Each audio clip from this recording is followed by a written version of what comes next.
Chapter 23:12. There are many memories of you in this city. I can't bear to part with them, but I have to force myself to. Mu Yanqing rushed out of the hotel. As he dialed Meng Qingshua's number continuously, he walked to the roadside and reached out to flag down a cab. The other party did not pick up the call. The beeping sound constantly disturbed his heartbeat. He had never realized that Meng Qingxue held such an important place in his heart. Sometimes, people were really cheap. It was impossible to understand how important each other was until the moment of separation. At the thought of not having Meng Qingxue by his side in the world from now on, he could not help but completely lose his mind. It was not that he had never thought of breaking up with her. He had vowed to break up with her, but when it really came down to it, he actually felt reluctant and a kind of despair. It was as if the world was ending. In his mind, the memories of the two of them kept replaying like a revolving lantern. Mu Yanqing's breathing suddenly quickened. I can't let her go. The contents of the message slowly flooded into his mind. Don't look for me. Just pretend that we never met. I'll forget about you and you'll forget about me too, right? Standing on the street, he kept flagging down cars. He was in a sorry state and looked wet. None of the passing drivers were willing to drive him. After much difficulty, he finally flagged down a car. Mu Yanqing did not hesitate this time. He opened the door and got into the car. Sitting in the back seat, he ordered, "Chauffeur, to Fengchen International." The chauffeur turned around and looked at him speechlessly. He was so wet that even the seat cushion was wet. When the chauffeur saw this, he frowned. "Oh dear, sir, look at yourself. You're so wet that you've dirted my seat cushion." Mu Yanqing said, "I'll pay you for the car wash." This isn't about the car wash. In our line of work, we can't afford to waste even a minute. A quarter of an hour less would mean one less business opportunity to earn money. If I wash this car, I'll lose a few hundred yuan today. Mu Yanqing furrowed his brows and rummaged through the pockets of his coat. Fortunately, his coat was not wet. He fished out a wad of cash from the hidden pocket and handed it over. There was more than 1,000 yuan in it, which should be enough for this trip. "Please, I have something very important to do. If that's not enough, leave your account number and I'll transfer the money to you when I get back." "Forget it. Just treat it as a favor." The driver took the cash with a resentful face and pressed the meter. He picked up his phone again and dialed Meng Qingshue's number repeatedly. However, no one came to his rescue. Mu Yanqing was on the verge of losing his mind as he kept urging the driver to speed up. "Master, faster." The driver smiled helplessly. "Young man, I'm already fast enough. The city is always so congested. I can't possibly run a red light, right? Moreover, there are so many speed detectors on the road. This is a commercial vehicle. If it violates the rules, it will be very troublesome." Mu Yanqing gritted his teeth and clenched his fists in anger. The chauffeur glanced at him and suddenly asked half-jokingly, "You're in such a hurry. Don't tell me that you've made your wife angry and want to run away from home? Is that why you're in such a hurry to persuade her?" "Don't worry too much. She's running away from home. I don't think she can go anywhere other than her maiden home." "Maiden home? Since when did she have a maiden home?" Chapter 23:13. Apart from him, where else could she go? Where else could she go? The chauffeur, on the other hand, seemed to be enlightened. He shook his head and sighed. "Young man, I've seen a lot of things like this, but I still have something to remind you. Don't care about anything else. Just cherish the person in front of you. Home was only where one's wife was. Don't only learn to cherish her when you lose her. By then it'll be too late. When husband and wife quarrel, you should give in to the woman. After all, we're men." Mu Yanqing did not say a word from the beginning to the end. His face was gloomy. Half an hour later, the car arrived at Fengchen International Apartment. He was secretly annoyed. Why was the hotel so far away from the apartment? As soon as he got out of the car, he rushed into the elevator and pressed the button for his floor. When he reached his floor, he rushed out like the wind. "Qingxue." He stood at the door and banged on it hard. "Qingxue, open the door. It's me. Open the door." No one responded to his banging for a long time. Mu Yanqing lost his mind and raised his leg to kick the door hard. This time, the neighbor at the door was even more alarmed. Who is it? Why is there such a big commotion? The neighbor opposite opened the door and rubbed his sleepy eyes. When he saw him, he muttered unhappily, "Be quiet. I'm working the night shift. Let's be considerate of each other." Mu Yanqing ignored him. When the man saw him standing at the door, he was suddenly surprised. "Eh? Are you looking for Xiao Meng?" Mu Yanqing turned around abruptly, his eyes bloodshot. "Do you know where she went?" "Oh my. I saw her leaving with her luggage when I came back from work this morning. I asked her where she was going, but she didn't say much. She just said that she won't be staying here anymore. If anyone comes looking for her, just say that she's gone and is no longer here." After a pause, the man was suddenly shocked by the drastic change in Mu Yanqing's expression. Seeing his face darken, he was so frightened that he did not dare to speak. "She left?" "Yes," the man nodded and said in a daze. "I even saw her leave the key to the door in the mailbox. I don't know what's wrong with Xiao Meng. She's always smiling, but when I saw her this morning, I saw her frowning for the first time. Her eyes were red as if she had been crying." "Who are you to her?" Mu Yanqing furrowed his brows. He could not be bothered to reply to him. Instead, he opened the mailbox beside the door and was shocked to see a key lying quietly beside a bottle of milk. His breathing suddenly quickened, and he slowly took out the key. However, he heard the man's nagging. "Xiao Meng's health hasn't been good recently. He's very sick. A while ago, he fainted at the door because of anemia. Fortunately, I discovered it in time and sent her to the hospital. The doctor said that she didn't pay attention to her nutrition during her pregnancy, which led to anemia during pregnancy." "Who are you to him?"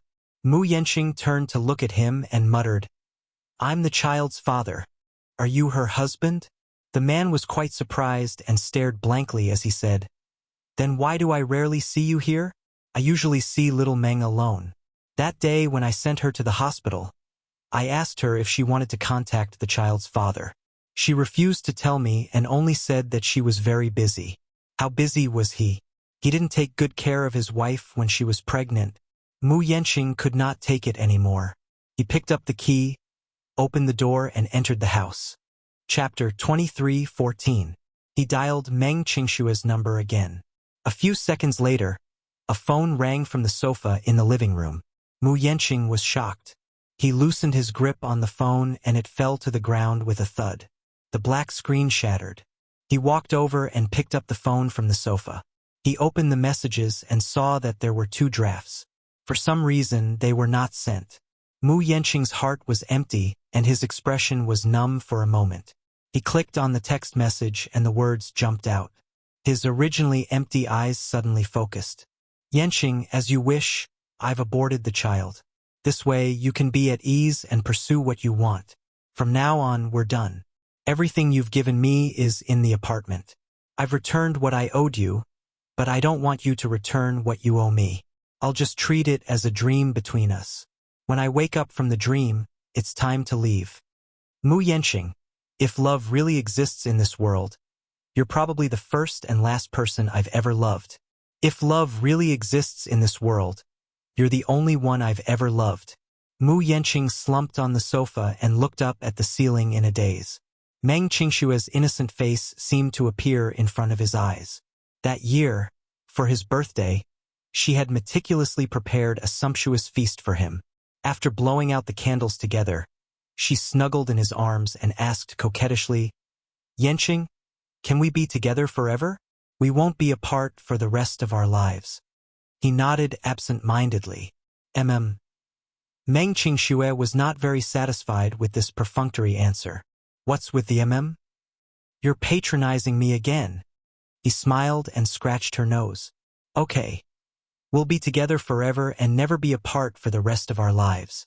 She smiled. Her eyes seemed to hide countless stars, bright and moving. "You'll have to keep your word. If you let me down, what will happen if I let you down?" he asked. She snorted and said, "If you let me down, I won't want you anymore. I'll leave you and go to a place where you won't be able to find me. I'll never see you again." This willful answer made him burst out laughing. So heartless? Yes. Meng Qingxue nodded heavily. He hugged her and said gently, "Little liar, you can't leave me." "Why? If you leave me, where can you go? In this lifetime, you can only stay by my side forever." After a pause, he added, "You need me." When Meng Qingxue heard this, she was a little unwilling. She raised her head and asked carefully, "Then, do you need me?" She asked stubbornly, "Will you be sad without me?" Mu Yanqing covered his face with his trembling hands. His face was expressionless, but the tears that dripped from between his fingers silently betrayed him. Tick-tock. Her tears fell onto the screen and she fainted. Yes, he needed her. Airport, waiting room. Meng Qingxue sat in her seat, holding a photo in her hand. She kept rubbing it, but she couldn't stop her tears. Drop by drop, they fell on the photo, smudging a corner. That was the only photo they took, and it was taken in the mall. It was a selfie. She pestered him relentlessly before he agreed to go into the small studio with her and take that one photo. Chapter 23:15. She gripped the corner of the photo tightly and cried pitifully. "Dear passengers flying from the capital to Haining, please take note that your flight CA0003 is about to take off. Please bring your belongings, present your boarding pass, and prepare to board the plane at Gate 3. We wish you a pleasant journey. Thank you." Meng Qingxue bit her lower lip hard when she heard the boarding announcement. Reluctantly, she stood up and walked to the dustbin. With tears in her eyes, she pretended to throw the photos into the bin. She turned around, dragged her luggage, and walked toward the boarding gate like a zombie. At the Song residence, when Jiang Qiming and Song Enya returned, both mother and daughter had different expressions on their faces. The two walked into the bedroom and closed the door. Song Enya turned around and asked worriedly, "Mom, what's wrong?" Jiang Qiming looked at her with concern and suddenly asked worriedly, "Did the plan go smoothly last night?" "Yes." "Did you do a clean job? He didn't find out anything fishy about you, did he?" Song Enya nodded. "He did as you said. He was unconscious after taking the medicine yesterday. In addition, he drank so much that he was already unconscious. Even if there were any mistakes, he wouldn't have found out." Jiang Qiming nodded. Just as she was relieved, Song Enya asked helplessly, "But, will Mu Yanqing marry me?" "That might not be the case now, but if you're pregnant with his child, it'll be different. When the time is right, tell him that you're pregnant with his child. Then, it won't be up to him to decide on the marriage. If it really doesn't work, you can take it to the muse. He won't be in the right." Jiang Qiming smiled smugly. "Don't worry. Just wait patiently and Mu Yanqing will marry you as the young mistress of the Mu family." Song Enya interrupted her anxiously. "But Mom, I'm already 6 weeks pregnant. Although the child in my stomach is Mu Yanqing's, it's already a month old. What if we can't hide it then?" "So what?" Jiang Qiming did not think much of it. "When the child is full term, just say that it's premature. Besides, by then you'll be married. It's not important how this child came about. What's important is that this child is Mu Yanqing's. It has his blood and it's your child. That's enough." Song Enya still had some concerns and hesitated to speak. Jiang Qiming walked to her side and sat down. Patting her shoulder gently, she comforted her. "What else are you worried about? Tell me." Chapter 23:16. Jiang Qiming smiled and said earnestly, "Even if he doesn't become the head of the family, he's still a good choice to marry into." After a pause, she continued, "Think about it. Although he's a concubine's son, the Mu family is so big, and there are so many concubines' children. Why did Mu Linfeng choose him? This proved that the man, who was able to make a name for himself in such a dangerous place despite looking like a nobody, must be quite capable. It's just that with Yaja around, no matter how outstanding Mu Yanqing is, he's only a foil and his halo is overshadowed. Mu Yanqing is still capable. Even if he doesn't become the head of the family, as long as he steps through the door of the Mu family, he'll grant you glory and wealth." Song Enya nodded lightly when she heard that. "My silly lass, don't worry. Just do as I say and don't think too much about anything else. I naturally hope that you'll lead a good life and won't harbor any thoughts of harming you." Hearing her mother's words, Song Enya's last bit of worry was relieved. She climbed into bed and covered herself with the blanket. When Jiang Qiming saw this, she hurriedly rolled up the blanket for her. "Sleep for a while. You must be exhausted from last night, right?" "Yes, I didn't sleep last night." "Quickly rest, then." With that, she walked to the window and drew the curtains for her before leaving the room. Song Enya lay in bed and let her imagination run wild for a while. Soon, she could not resist the sleepiness and fell asleep. The Maldives was warm all year round. As it was located near the equator, the climate here was tropical. Although it was an island country, it did not have a tropical oceanic climate but a tropical rainforest climate. The biggest characteristic of a tropical rainforest climate was that it was rainy and hot. The Maldives only had summer, and the other 3 seasons did not appear at all. However, the summer here was not that hot, and the temperature was maintained at about 30 degrees Celsius. Therefore, after it rained, it would be cooler. The annual rainfall in the Maldives was 1,900 millimeters, and the island in the rain had a different charm. At this moment, Yun Shirshir and Mu Yaja were enjoying a sweet vacation on another island. However, at that time, Gong Jie had to take care of his 2 children, and he was having a hard time. In Yu Yu's words, he had to get used to the life of a stay-at-home dad in advance. Early morning, Gong Jie had a nightmare. Half awake, he saw a huge mountain falling from the sky and pressing him down. While he was in a daze, he could clearly feel something heavy pressing down on his body. It was wriggling from time to time. Unable to bear the pressure, he was jolted awake from his dream. When he opened his eyes, he saw Yu Yu's enlarged face right in front of him. She blinked at him and giggled. "Uncle, you're finally awake." Gong Jie's lips twitched. His vacation. What a disaster. He did not know if it was a good or bad thing to bring these 2 little lads along. The good thing was that these 2 little guys were by his side. When he brought them to play on the island, no annoying women came up to talk to him. It was not that he did not like women. It was just that he did not like women he was not interested in. However, the bad thing was, Chapter 23:17. "Uncle, I'm so hungry. How long are you going to sleep for before you bring us to eat something nice?" Xiao Yichen lay limply on the edge of the bed and grumbled pitifully. It turned out that he wanted him to bring them to look for food. Gong Jie covered his face helplessly. The veins on his forehead were bulging. "Please, what time was it?" Moreover, the hotel had prepared food. They could go straight to the restaurant. Yu Yu glared at him as if she had guessed what he was thinking. She said expressionlessly, "Uncle, this hotel doesn't provide Chinese food. What time is it?" Yu Yu reminded him, "It's already 10:30. Hurry up and get up. Bring us to look for food." Yu Yu threw a pillow at his face. Gong Jie didn't even have the strength to push the pillow away. Why did he feel like he was an eagle? Early in the morning, Yu Yu and Xiao Yichen were like 2 little eagles, surrounding him and asking him to look for food. Sigh. In his imagination, he would hold hands with Yun Shirshir, walk on the beach, and play in the sea. But now, it was gone forever. Gong Jie furrowed his brows as he lay on the bed listlessly. Yesterday, after he finally managed to get the 2 little guys to sleep, he was in a rare mood. He went to the bar on the island and drank a few glasses of imported wine. When he returned to the hotel, he slept until now. He could hold his liquor, but after drinking, he would sleep for a long time. In addition, he was jet-lagged recently. Therefore, he was sleepy and lethargic.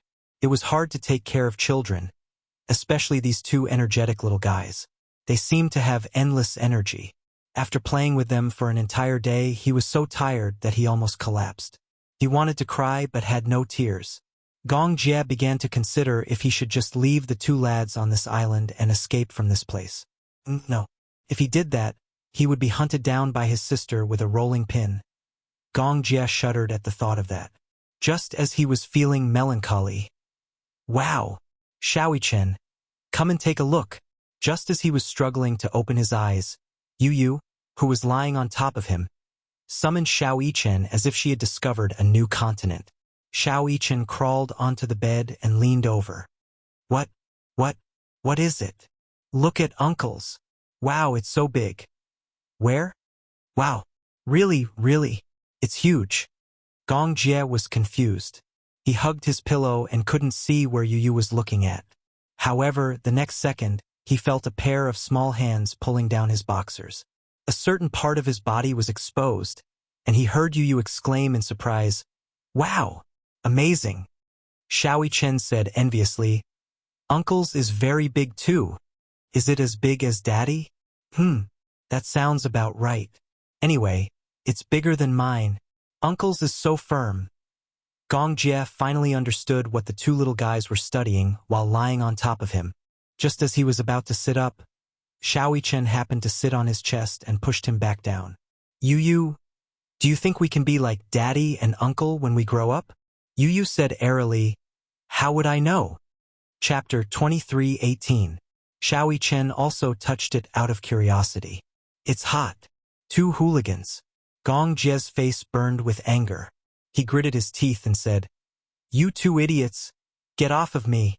Xiao Yichen turned around and covered his mouth with an irritating expression. He snickered and said, "Uncle, it's so early in the morning, but you seem to be very energetic." Gong Jie's face burned even hotter. He clenched his fists tightly and resisted the urge to hit him. He said, "Get off of me. Uncle is angry." Yu Yu snickered and obediently pulled up Gong Jie's pants. He patted him gently with his little hands and said comfortingly, Okay, we won't study it anymore. We're just curious." Gong Jie was speechless. Little brat. He deserved a beating. Xiao Yichen didn't get off the bed. Instead, he leaned back and lay on Gong Jie's body. He stretched out his limbs and said contentedly, Lying on Uncle's body is so comfortable." Yu Yu chuckled when he saw this. Then he pounced on Xiao Yichen. Gong Jie felt as if he was being pressed down by a jack. He was about to be flattened. The three of them were stacked on top of each other like a human pyramid. Xiao Yichen was on top of Gong Jie, while Yu Yu was on top of Xiao Yichen. The two little guys were playing around on top of Gong Jie. Gong Jie was about to cry. "Sister, save me." It was already past 11 o'clock when he finally managed to get rid of the two little guys. After Gong Jie's outburst, Yu Yu and Xiao Yichen learned their lesson and promised repeatedly that they wouldn't mess with him anymore. Gong Jie threatened, "If you continue to mess around, I'll throw the two of you into the sea."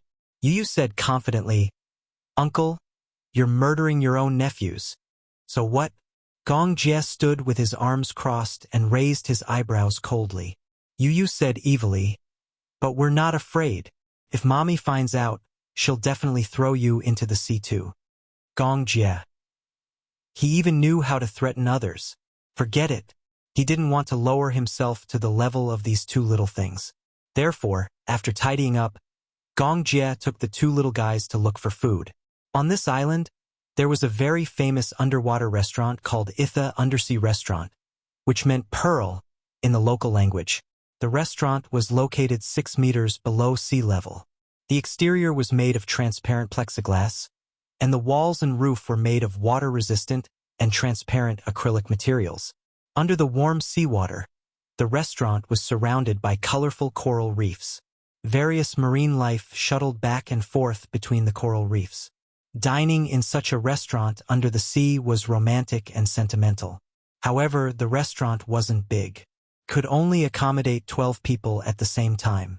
Moreover, it only provided lunch and dinner from 11 p.m. to midnight.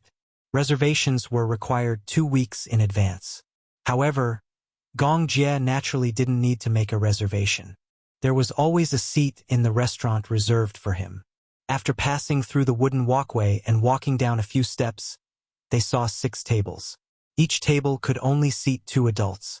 Gong Jie and the 2 little guys were just right. As soon as they entered the restaurant, Yu Yu and Xiao Yichen were attracted by the unique style of the restaurant. They sat at the table and didn't have the mood to order food.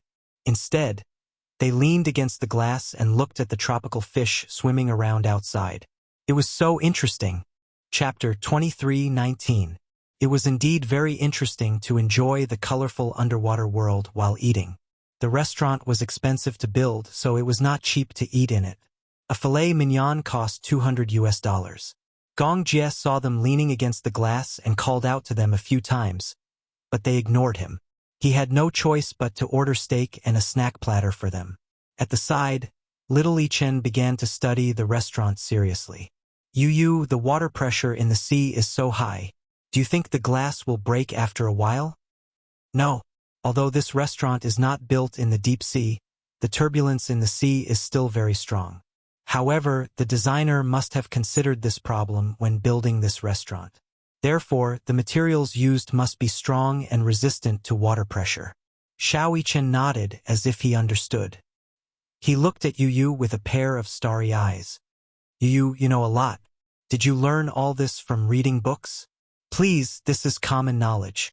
Investing in a restaurant like this underwater must have taken into account many risks. Gong Jie was speechless. It was said that children were lively and had endless energy. They were curious about everything. It was true. Yu was not like this in the past. In the past, he had interacted with him on the internet. He gave off a mature vibe.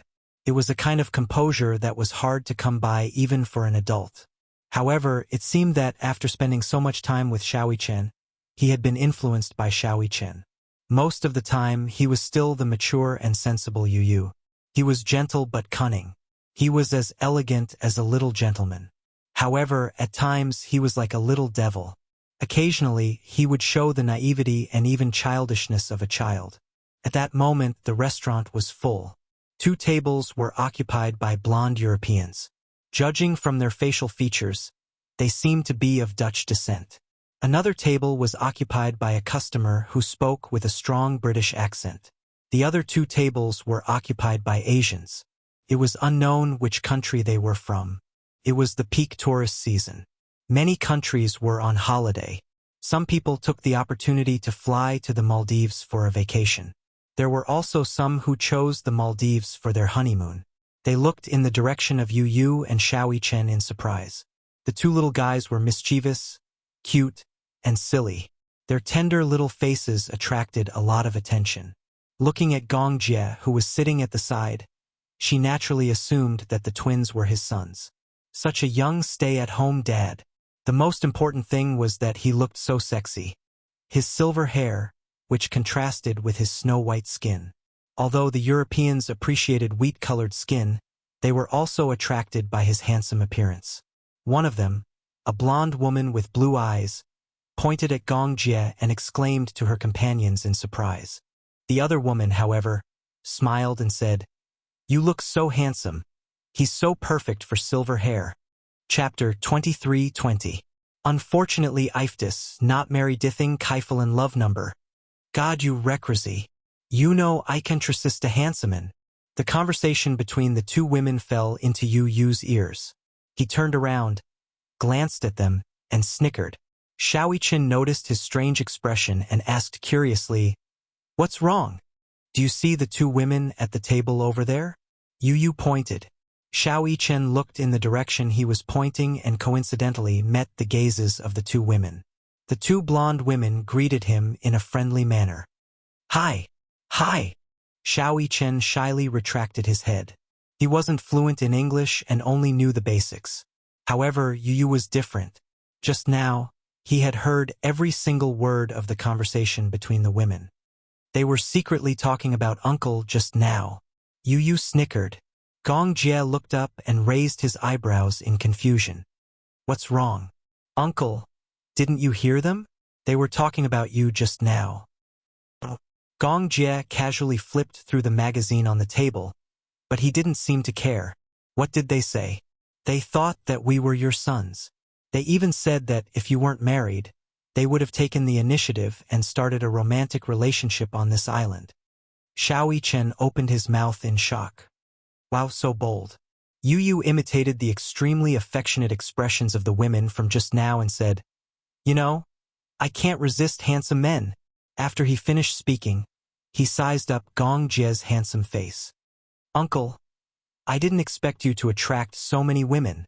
Gong Jie retorted expressionlessly, "If being handsome and sexy is a sin, then I can't be forgiven." Cough, cough. Xiao Chen made a lively expression to reflect his narcissism. Gong Jie glared at him. Isn't this the truth? Xiao Chen said truthfully, Uncle, men should be more reserved and not be too narcissistic. Look at me. I'm so cute at such a young age. Do I talk about it as often as you do? I'm low-key, so I don't talk about it. Gong Jie was speechless. Shameless. He admitted defeat. Yu glanced coldly at the two of them and his lips twitched.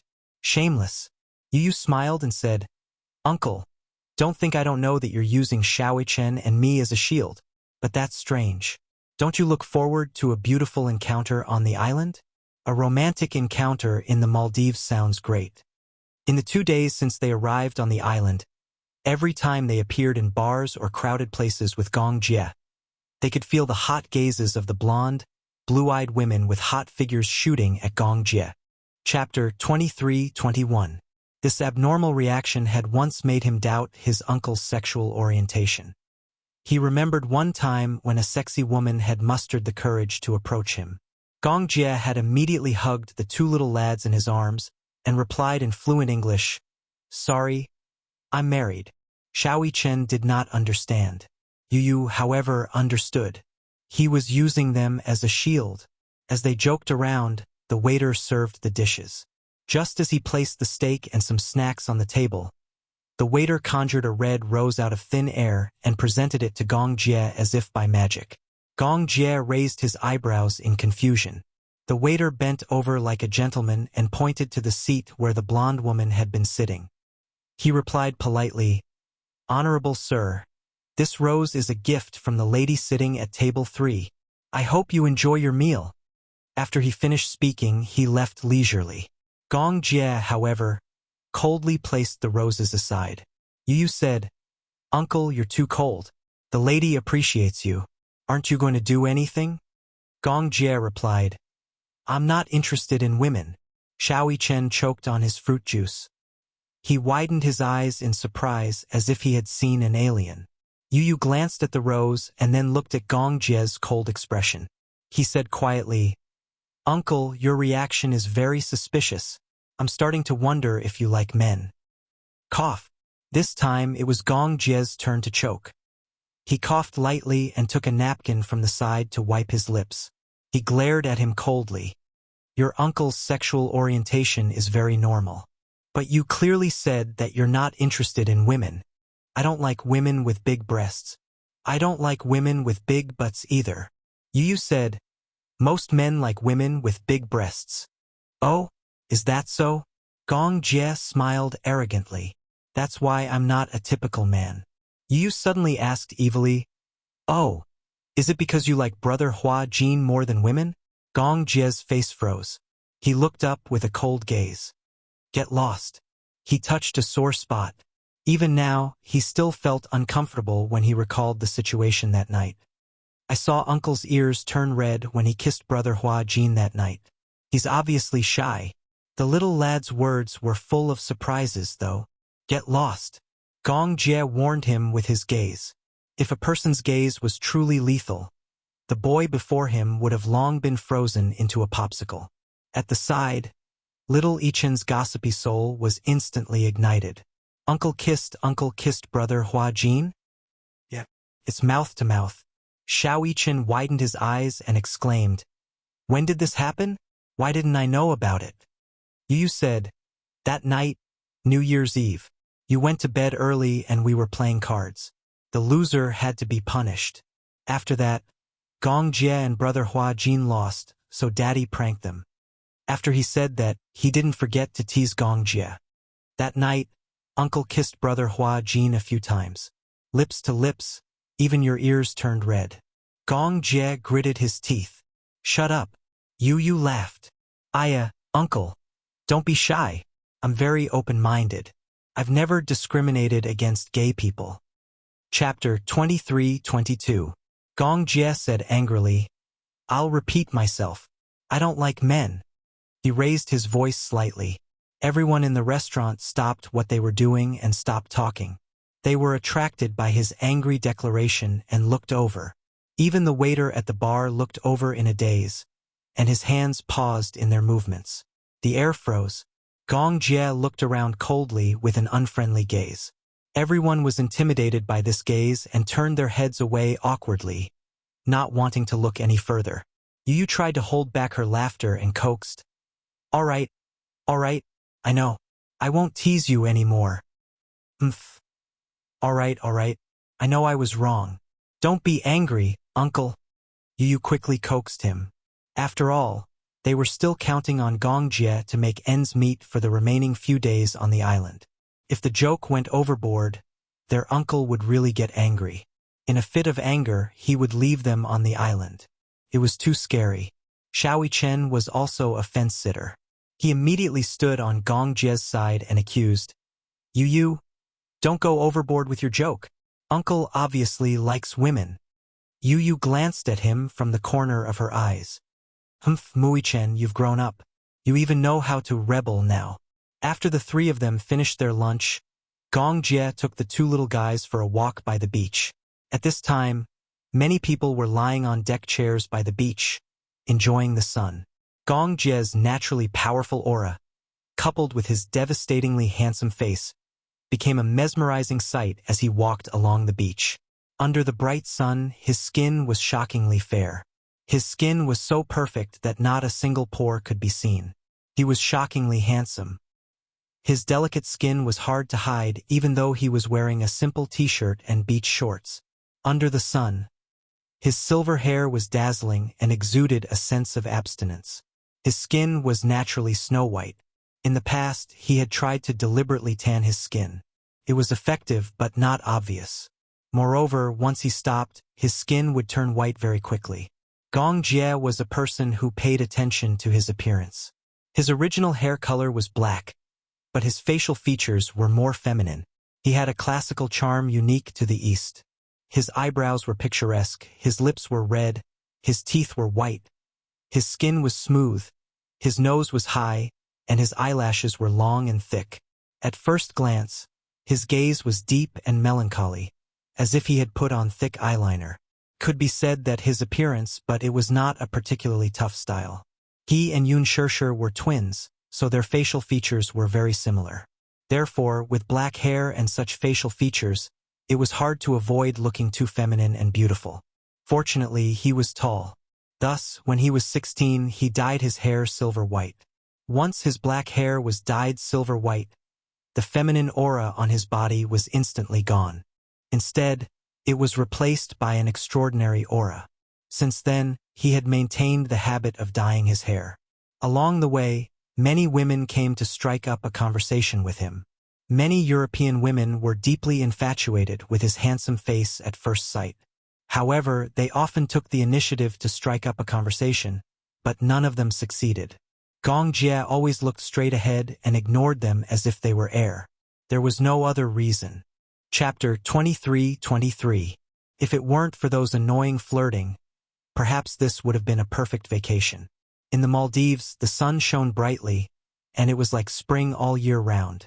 With such a warm climate, even if one were to lie on a deck chair and do nothing, it would still be extremely comfortable to quietly enjoy the sun.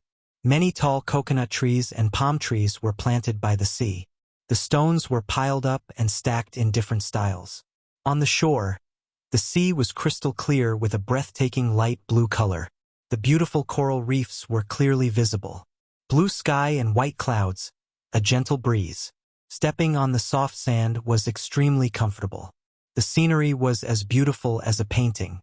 The reason why Gong Jie bought an island here was to make it convenient for him to come here for a vacation. Usually, there was a lot of work in the Hurricane Group. He was originally in charge of all the affairs in the European market. However, some time ago, after he took over half of the affairs in the African market, the pressure was overwhelming. The flames of war in Africa were incessant and frequent, and orders were increasing day by day. He flew all over the world. Every day when he woke up, he was either flying in the sky or floating on the sea. Because of the advantage of freight, orders for arms were often transported by cargo ships. Generally speaking, there were many ways to transport arms. Cargo planes, large trucks, cargo ships. However, cargo planes did not carry a lot of cargo, and the passage of cargo planes was often very cumbersome. Cargo ships could carry a lot of cargo, and there were ports all over the world. Therefore, he often sailed on the sea for many years. He still remembered one time, when he led a cargo ship through the Indian Ocean, they encountered a group of pirates and engaged in a fierce exchange of fire. This group of pirates had a lot of people. They were the pirates of the Indian Ocean. They were notorious for committing all kinds of crimes. When they encountered a cargo ship passing by, they would forcibly stop it, board the ship, rob, and indiscriminately kill the innocent. Many cargo ships encountered this group of bandits, but most of them were useless. In the end, the only result was that the captain and sailors on the ship were all killed and their bodies thrown into the sea.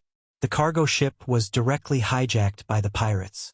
Later, these pirates became more and more rampant, and their notoriety spread far and wide. Many cargo companies were terrified and most of them avoided this route. Gong Jie was fearless. What a joke. How could the cargo ships of those cargo companies compare to his cargo ship? The cargo ship was full of arms, and the entire cargo ship was equipped with anti-aircraft guns, rocket launchers, and torpedoes. Whoever dared to stop it was courting death. As long as the cargo ship hung the flag of the Hurricane Group, no pirate dared to stop it. But that time something happened. That time, the strong wind at sea blew the flag away. The cargo ship did not hang the flag, and the cargo ship passed through the Indian Ocean. Naturally, the pirates came to cause trouble. The two sides exchanged fire. Gong Jie killed every last one of the pirates, but due to the intense exchange of gunfire, some of the cargo ship's equipment malfunctioned, so they had no choice but to stop at an island not far away. This island was an uninhabited island in the Maldives. Gong Jie thought that the scenery here was pretty good and thought that it would be nice to come here for a vacation in the future. Thus, he bought the island and developed it into the scenic island after a series of developments. The uncle and nephew trio basked in the sun comfortably. Gong Jie was wearing sunglasses as he enjoyed this rare moment of tranquility. Chapter 23-24.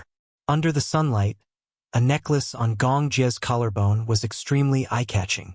It shone with a mesmerizing light. Yu noticed the pendant. He had always seen Gong Jie wearing this pendant.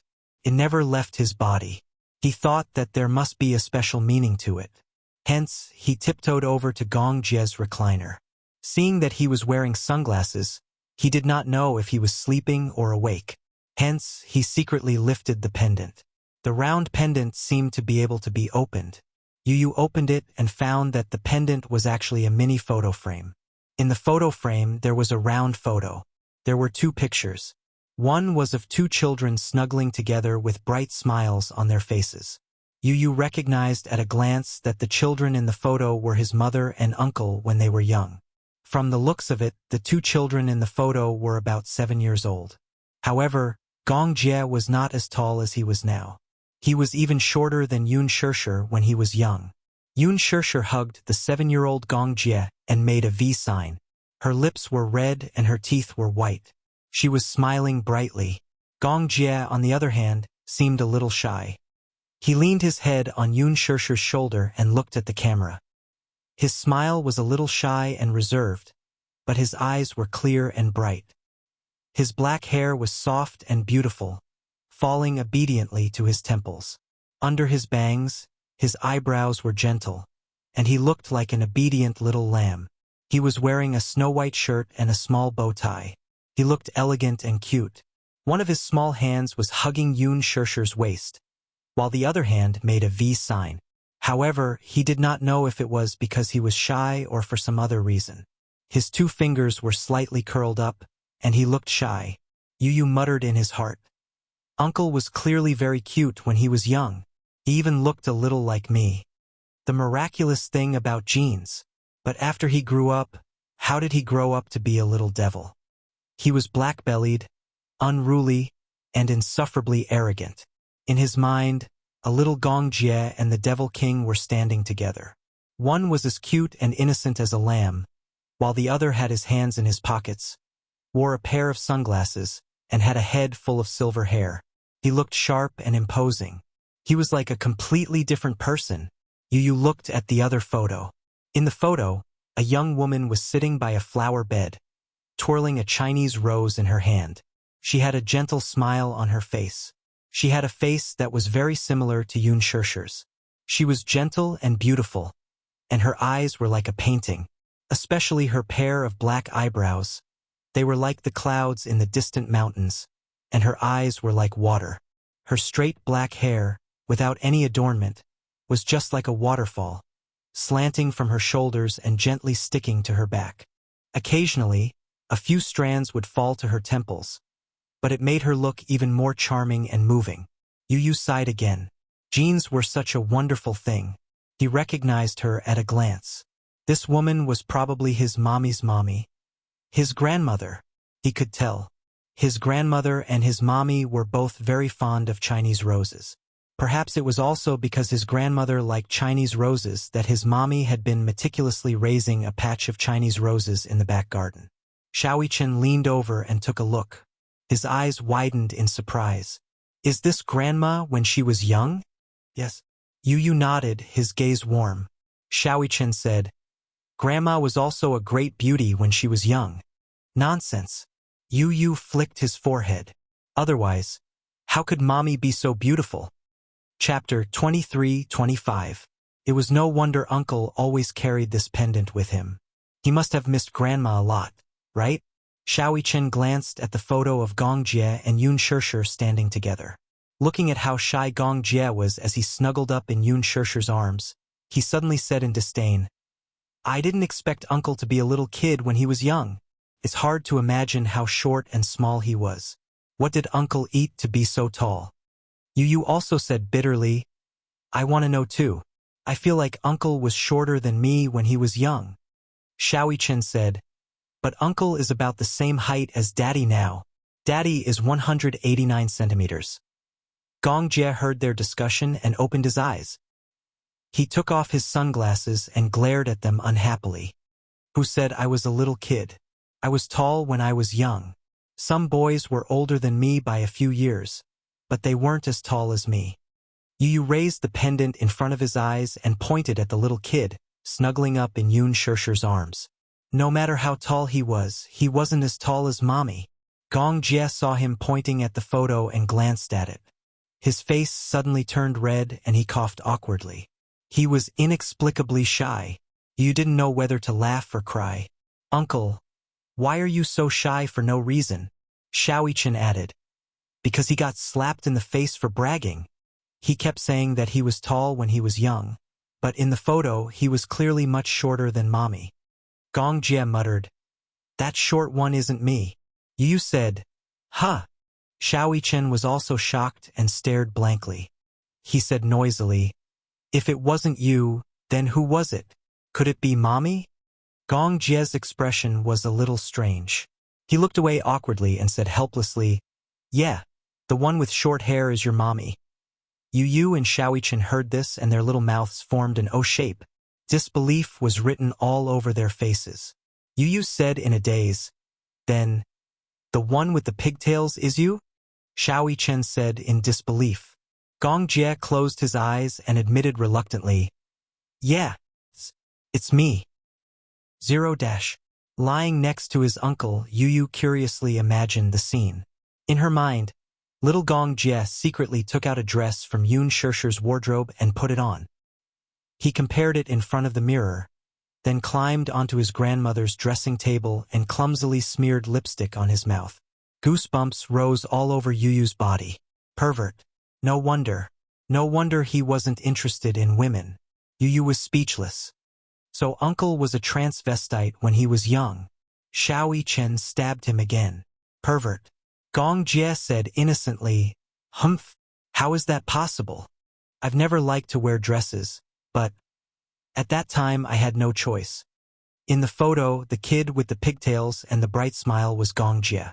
This photo was taken when he and Yun Shishir were 7 years old. At that time, Yun Shishir had always dressed him up as a girl. It wasn't a bad taste. Speaking of which, it brought back a bitter but happy memory. At that time, Mu Qingqing left the Mu family pregnant and only had a small amount of cash on her. Chapter 23-26. Her work was tough and she had to leave early and return late at night.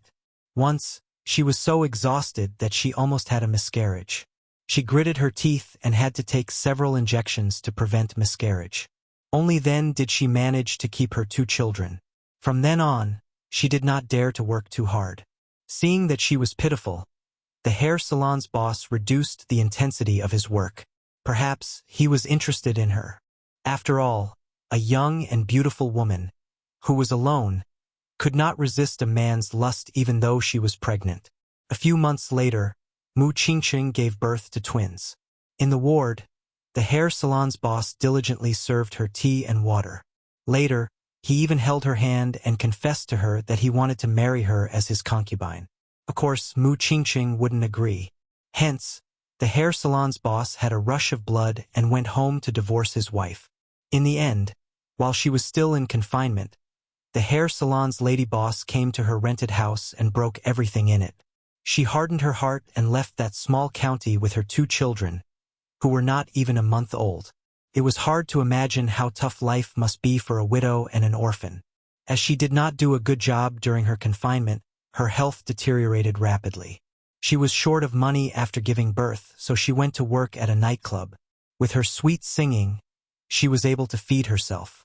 However, she was inevitably disturbed by all kinds of men when she was in a place of debauchery. There were CEOs and ordinary salarymen. Most of them were nouveau riches who had been demolished. This was nothing much, though. In those few years, Mu Shang had never given up on searching for her. In order to avoid the Mu family's eyes, she had moved from city to city. If she were to count, the number of times she had moved was no less than the number of times she had moved with both hands. For as long as he could remember, Gong Jie's deepest memory of his childhood was the life of a vagrant. Often, not long after settling down in one city, he would move to another as if he were fleeing from a disaster. His impression of his home was too vague. He vaguely remembered one time when he and Yun Shishir were woken up in the middle of the night. Mu Qingcheng carried them in her arms without a care for anything else. She left everything behind and hurriedly left with only her documents and the little cash she had. At that time, they had only moved to the city for 3 months. Because they had just moved, other than a bed, there were a lot of small appliances and daily necessities in the rented apartment, which was a temporary addition. Naturally, they were not new. Mu Qingqing had brought them to the second-hand market to get them. The table lamp's current was unstable and would flicker from time to time. The black and white TV with a big belly, if one did not tap on the back. At that time, Mu Qingqing lived frugally. She bought fresh vegetables from the market in the morning and gave them to the children. She, on the other hand, would go to the market in the evening. When it was about to close, she would buy the stale vegetables that the vendors didn't want. She would come back and copy them. Then, she would eat with relish what the children ate in the morning. In 3 years, Mu Qingqing had lost a lot of weight. And that night, he didn't know what had happened. As if being hunted down, Mu Qingchang carried them, abandoned everything in the rented house, boarded a long-distance bus overnight, and left in a hurry. Chapter 23-27. That was what he and a few of his close friends had saved up after selling mineral water bottles, discarded cardboard boxes, and advertising paper. He had always wanted to buy a pair of beautiful high heels for his mother when he had enough money. At that time, a pair of high heels cost 30 yuan. He had saved more than 5 yuan. At that time, this was probably all he had. The young Yun Shishir, on the other hand, could only helplessly hug him with teary eyes. The books, pencils, and pretty dresses her mother had bought for her, even though they were bought cheaply from the market, they still looked beautiful on her. Xiao Jie circled around her and exclaimed, "Sister is like a fairy, like a fairy." However, they had left in such a hurry that the clothes were left behind in the rented house. "Mommy, why did we run away?" the young Gong Jie asked, perplexed. Mu Qingqing only said, "Because that person came looking for us. Is he a bad guy?" "Yes, he's a big bad guy." "What about Daddy?" The Gong Jie cautiously mentioned this title. "When exactly will Daddy come looking for us?" As soon as he finished speaking, he saw that her eyes were sparkling and tears were flowing down her cheeks. Frightened, he quickly wiped them away with his small hands. From then on, he did not dare to mention this heart-wrenching name again. After that, Mu Qingqing brought them to a very remote village to settle down. It was a remote place more than 1,000 kilometers away from the capital. Because it was a rural area, the development was backward, and even the telephone was not popularized.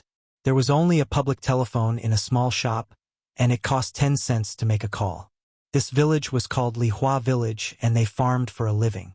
Every family had dozens of acres of farmland. The villagers were mostly simple and honest. Most of them were self-sufficient. If they did not have enough, they would ride a tricycle to a faraway town to buy some. Mu Sheng never found this place again. The village chief saw how pitiful Mu Qingcheng was. She was a widow and an orphan. His heart ached for her, so he rented his backyard to them at a very low rent. It was 100 yuan a month. Mu Qingcheng was overjoyed, because behind the backyard there was a large piece of land. She had always dreamed of having her own backyard. Later, she made a small garden here, surrounded by railings, and planted a large number of Chinese roses. At that time, she still had a few thousand yuan from working in the nightclub. After settling down in Pear Blossom Village, the days passed peacefully and there were no more disturbances. Mu Qingqing used to work in a hair salon and learned a lot of skills. After she settled down, she separated a large part of the rental house and made a small hair salon. At that time, when the village women saw such a beautiful and fashionable woman coming to the village, they followed suit and came to her to have their hair cut. At that time, the hair salon was a novelty in the village, and she was the only one. Men and women, old and young, all patronized her business. Sometimes a haircut would cost 3 yuan, a bag of rice, or a barrel of grain and oil. As for the rice and oil, she would keep them for herself. She would ride her tricycle to the town's market to sell the excess. When business was good, he could earn a few hundred yuan a month. Their days gradually improved. Of course, this was all in the future. When they first settled down, there was nothing. Chapter 23-28. Coincidentally, the village chief also had 2 daughters and a son. He doted on her and often sent her some clothes. They were the children's leftovers, but they were definitely not tattered. However, the funny thing was that the elder of the 2 daughters was already 12 years old and the younger was 9 years old, but the son was only 5 or 6 years old. Therefore, the Gongjie could not fit into the boys' clothes, and Yun Shishir could fit into them. As for the girls' clothes, Yun Shishir found them too big because the sleeves were too long, but they fit the Gongjie perfectly. Mu Qingqing also found it interesting, so she simply let Yun Shishir wear the boys' clothes and let the Gongjie wear the girls' dress. Therefore, she cut Yun Shishir's hair short and tied 2 cute braids for the Gongjie. Once, there was a rich family in the village whose son went to university and wanted to study abroad. In order to reward his son's academic achievements, he bought a camera and a pager. At that time, cameras were still a novelty in the village. The village chief said that he wanted to take a few photos of the 3 of them. There was one of the 3 of them standing together, and a few of them were taken separately. However, a few of the photos were later lost and only these 2 were left. Little Gongjie had been keeping it in his pocket all this time, so it was perfectly preserved. After returning to the Gong family, in order to commemorate his mother, he reduced the size of these 2 photos and embedded them in a pendant, which he always wore. This was probably the last thing he remembered about his mother. The Gongjie came back to his senses from his memories and smiled sadly. At that time we were poor, so we wore the leftovers of other children. The girls' clothes were on the bigger side. I was tall, so only I could wear them. So, oh, you said, Uncle, I've wronged you. I thought you were a transvestite. I'm not that perverted, the Gongjie said. Xiao Chen agreed. That's right. Yu is the big pervert. Yu was depressed for a moment. Mui Chen, do you have a stand? Xiao Chen chuckled. Gongjie raised his eyebrows as his gaze fell on the photo in the pendant. His lips suddenly curved into a gentle arc as his fingertips gently touched the smooth surface of the photo. He looked at Mu Qingqing in the photo with a longing gaze. His phone suddenly rang. Gongjie came back to his senses. He picked up the phone and answered the call. Hello? Little Jie. Yun Shishir's panicked voice came from the other end. Gong Jie suddenly sat up from the recliner. Because of her anxious tone, he became a little nervous. Sis, what's wrong? What happened? Where are you? I'm at a resort. I have to return home immediately. What about you? Are you coming back with me, or? What happened? Gong Jie was a little uneasy. Yun Shishir was silent for a moment. Her breathing was slightly hurried. Something happened to my dad. He's in the hospital now. We have to rush back immediately. What? Yu and Xiaoi Chen looked at Gong Jie's unpredictable expression and looked at each other in confusion. After he put down the phone, the two little guys fought to be the first to ask, "What happened? Was it Mommy on the phone?" Gong Jie nodded and looked at them. "Something happened to your grandpa. He's in the hospital now. We have to return home immediately." The two little munchkins were shocked. Something happened? He was in the hospital? What happened that was so serious? Chapter 23-29. Yun Shishir and Mu Yaja were taking a stroll on the beach when a hasty overseas call came in, causing her to break out in a cold sweat. "Shishir, I'm your aunt. Where are you now?" Yun Shishir instinctively wanted to hang up the call when she heard that it was from her aunt. She no longer had a good impression of this woman, so her reply was unavoidably cold. "I'm on vacation overseas." Her aunt did not seem to mind her cold tone and sounded very anxious. "It's like this. I'm calling you because your father is in the hospital. Can you rush back to the country immediately? Your uncle and I have pooled together a sum of money for the medical fees, but we really can't afford it.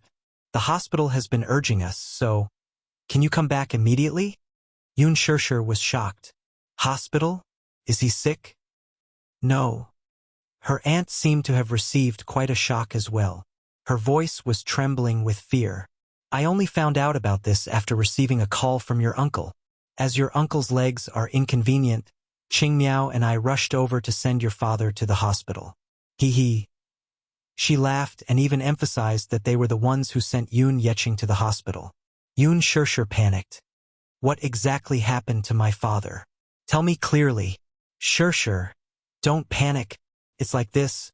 Your father was splashed with concentrated sulfuric acid on his way home from a night shift. He's still in the emergency room right now. I heard from the doctor that your father has many burns on his body.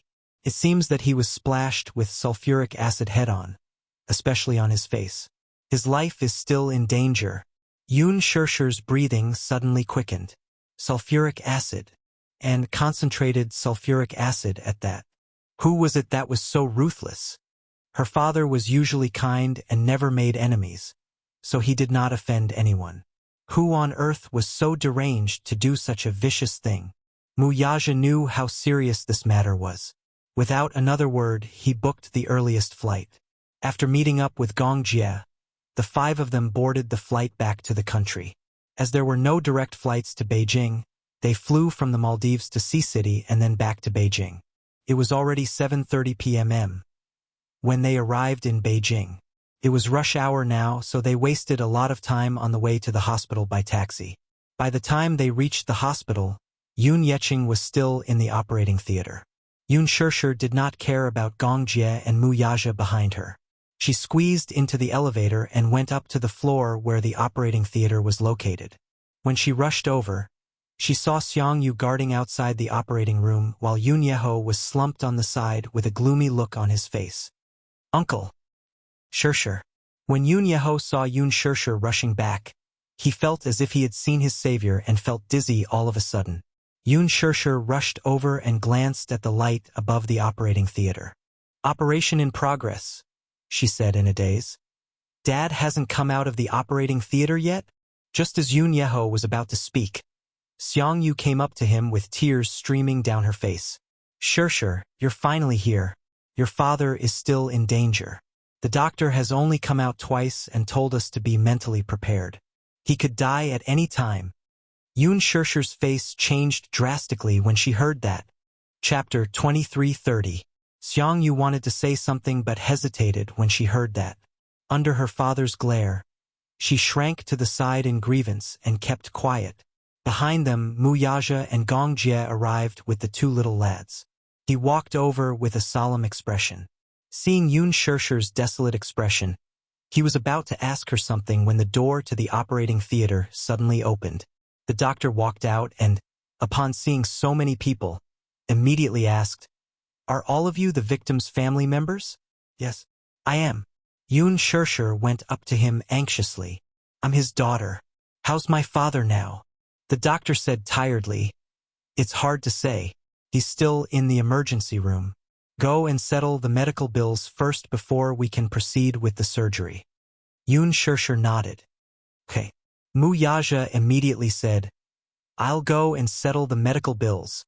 Okay. Yoon Shershur nodded again, but her eyes had become hollow. Gong Jie could not help feeling sorry for her when he saw her in a daze. He walked over and put his arm around her shoulders to comfort her. "Sis, don't worry. It's especially at times like this that you need to be calm to deal with the next problem." "Okay." Yoon Shershur nodded solemnly. She had to calm down. Yoon Yeho said, "Your father is still in the emergency room and is still in critical condition. What's more important now is for us to stay calm. If we lose our composure, your father will have no one to rely on." Yoon Shershur was heartbroken. What exactly happened? Why did they say that he was splashed with sulfuric acid for no reason? Who did this? Who did this? Yoon Yeho let out a long sigh and shook his head. "I don't know either. I don't know which D*MNB* star did this either. Splashing someone with sulfuric acid is too cruel. Too cruel. This incident happened last night. Last night, Yoon Yeching was working the midday shift and only got off work at 10 p.m. As usual, Yoon Yeho was waiting for him at home. However, last night, until past midnight, there was still no sign of him. He called several times in a row, but no one answered. After waiting for a long time, Yoon Yeho could no longer sit still, so he pushed himself out of the house in his wheelchair. As soon as he stepped out of the door, he heard a commotion not far away. He curiously rushed over, only to find a group of people surrounding a person lying on the ground. They were shaking their heads, sighing, and calling the police. It was so crowded that not even a drop of water could trickle through. Yoon Yeho was not in the mood to meddle in other people's business, but he heard someone exclaim in surprise, "Isn't this the family from room 203? I've seen him a few times. His surname is Yoon. What's his name again?" His heart skipped a beat when he heard that. He immediately squeezed through the crowd and found the unconscious man lying face down in a pool of blood. No one dared to touch him. Some people said that the small bubbles around him were concentrated sulfuric acid. If they touched it, they would get burned. They had to wait for the police and ambulance to arrive. Yoon Yeho's face turned as white as a sheet upon hearing that. Concentrated sulfuric acid. Trembling with fear, he took another look at the pool of blood on the ground and almost fainted from fright. Immediately, he cried for help in a panic. "This is my brother. This is my brother. Help! Quick! Save him!" Chapter 23:31. Yoon Yeho, on the other hand, was so anxious that tears rolled down his cheeks. As he was lying on the ground, no one dared to touch him. No one knew whether he was dead or alive, so he could only sit in a wheelchair and worry helplessly. In the end, when the police arrived, the hospital informed them that the ambulance had met with an accident on the way. When it rains, it pours. Yoon Yeho made a call to his wife, who rushed over with Ching Miao in tow. She arranged for her men to send him to a nearby first aid station. By the time the ambulance finally arrived, he was already on the brink of death. Yoon Yeho glanced at Yoon Yeching. His face was badly mangled and unrecognizable due to the large area of burns. He was so frightened that he fainted once. By the time he woke up, his mother had accompanied him to the hospital. After 2 resuscitation attempts, they issued 3 notices of critical illness. Yoon Yeho was both mentally and physically exhausted from staying up the whole night in fear. His mother was not exaggerating either. Every time the doctor came out of the operating room, he had to be mentally prepared for the aftermath. Person could die at any time. 50% of the burn area in the province was mainly on the face, neck, and shoulders. His condition was still very unstable, and his life was not out of danger yet. The most serious injury was not the disfigurement but the burns on Yun Yeching's face. Due to the inhalation of sulfuric acid, the poison had entered his blood.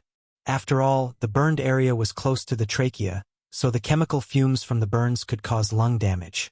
Even though the tracheotomy had been done, he was still on a ventilator.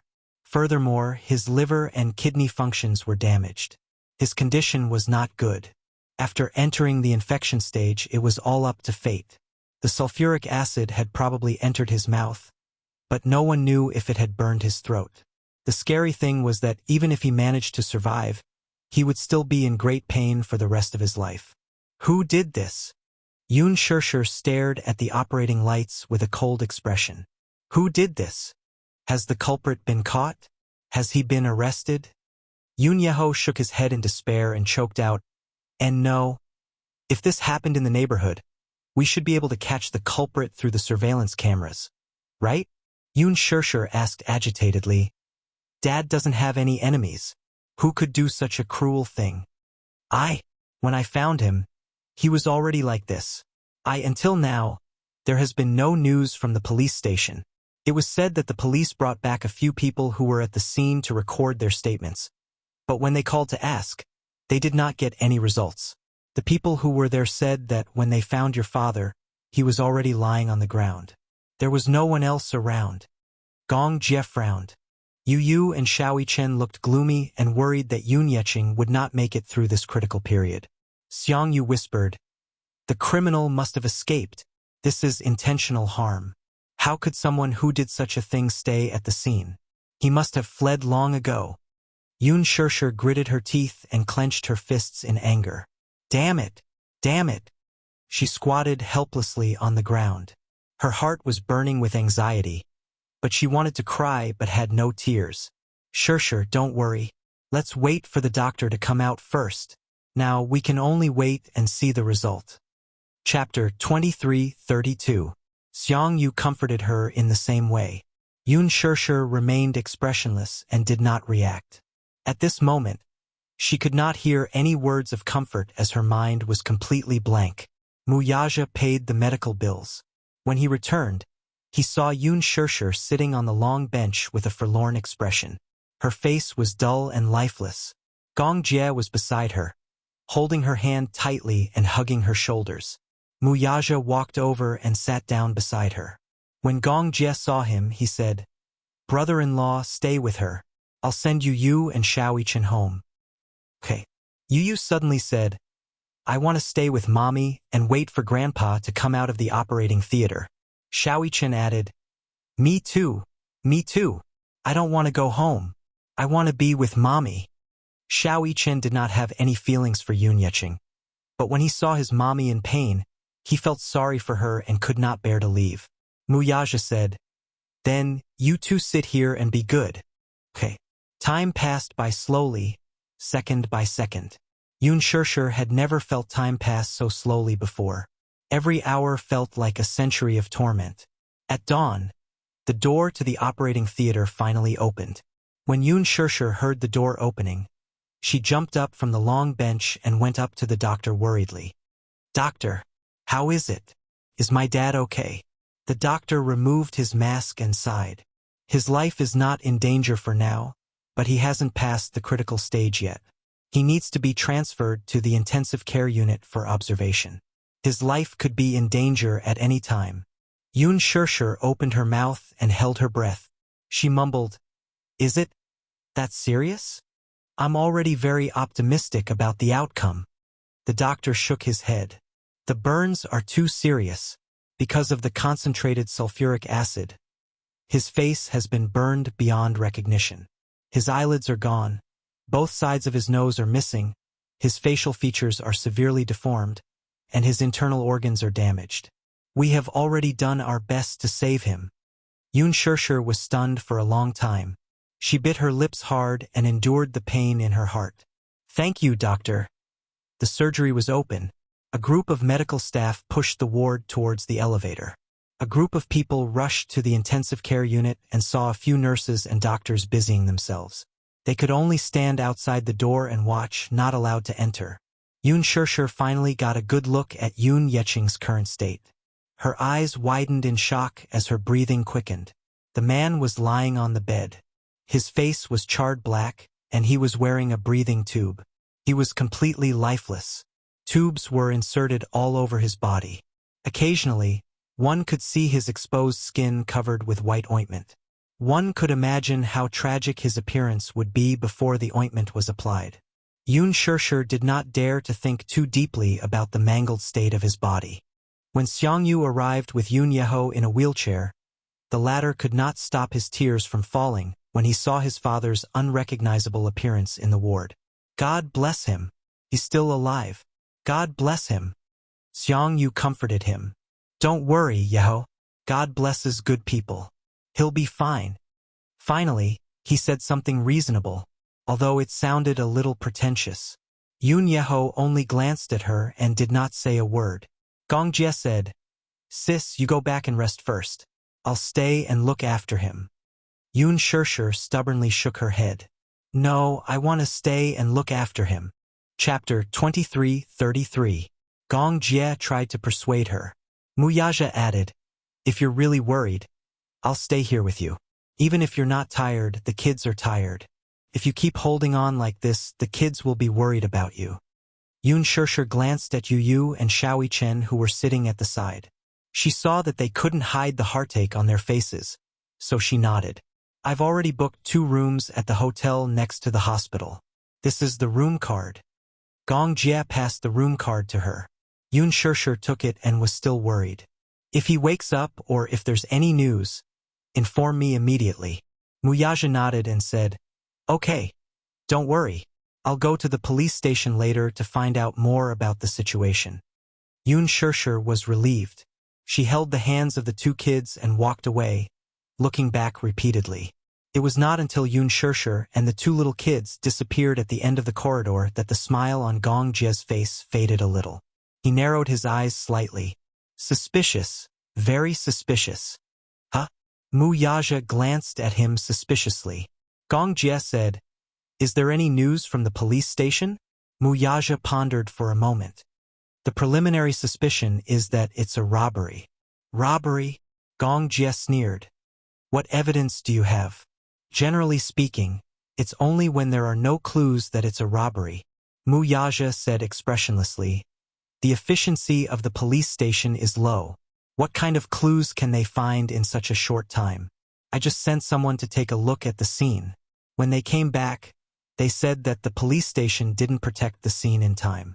There was a heavy rain last night, so the evidence collection might be affected. Gong Jie commented coldly. What a good-for-nothing. Muyaja said, Robbery? How could it be a robbery? I've never seen a robber carrying sulfuric acid.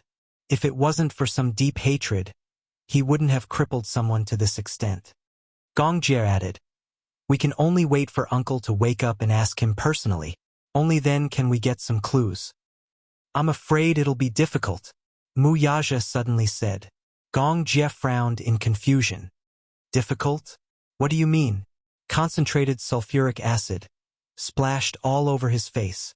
According to the doctor, he inhaled a lot of sulfuric acid. I don't know if there's any hope of him being able to speak in the future. The doctor said that Yun Yeqing had inhaled sulfuric acid and burned his vocal cords. There was little hope of him regaining his ability to speak in the future. How inhumane. Muyaja clenched his fists with lingering fear and said slowly, I'm worried that that person is after Shishir. She only implicated Yun Yeqing because she wanted to intimidate her. When Gong Jie heard this, he could not help but feel shocked. Does elder sister have any enemies? Muyaja frowned. Yes, a lot. But in his impression, there was no one who would have the guts to do such a deranged thing after making enemies. Unless that person had a death wish. Muyaja suddenly thought of something. He stood up abruptly and said to Gong Jie, Stay here and look after her. I'll make a trip to the police station. Okay. Gong Jie glanced at his watch and asked, Is there anyone at the police station now? This matter must be investigated immediately. Someone has to come even if there's no one. With that, he got up and left. Gong Jie looked at him silently and curled his lips. but his brows could not relax for a long time. He could not help but worry when he thought of Yun Shirshir and the two little guys in the hotel. He picked up the satellite phone and dialed a number. Seville. Chapter 23:34. Yes, young Master Gong. Send a team to guard the E-Garden Hotel next to the Jinghan Fire and Burn Hospital. Understood.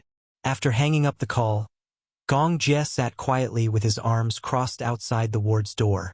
At the police station, Muyaja had made a call before he left. After expressing his intentions, the other party immediately said that they would pass on his message to the chief.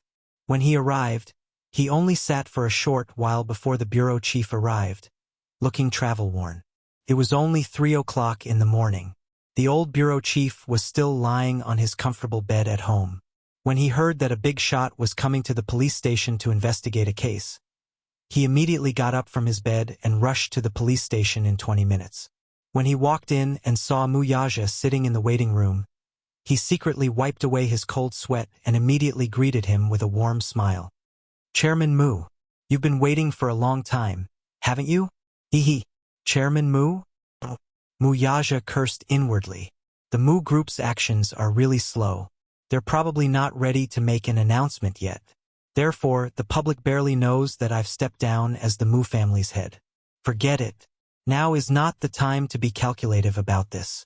Who knows if these snobs will still treat me so warmly after knowing that I'm no longer the Mu family's head. The chief did not know what he was thinking and respectfully invited him into his office. Muyaja did not waste time on small talk and went straight to the point. The chief was initially unaware of this case. He was busy with work and would not take on cases that were not huge. Just as Muyaja brought up the case and wanted to ask about its progress, the chief called to summon the team leader in charge of this case. The team leader had just entered the office when he was eagerly introduced by the chief. His face turned pale with fright. Initially, he thought that this might be an ordinary robbery case. He had investigated the scene before and found nothing suspicious. Moreover, the suspect had escaped, so they had lost all leads. Moreover, Yun Yeching was still in a critical condition and had yet to regain consciousness. Thus, they had to put the case aside for the time being. What he did not expect was that the family head of the victim was the rumored young CEO of the Mu family. He could not help but break out in cold sweat. Indeed, one could not judge a book by its cover. He thought that the victim was just an ordinary person.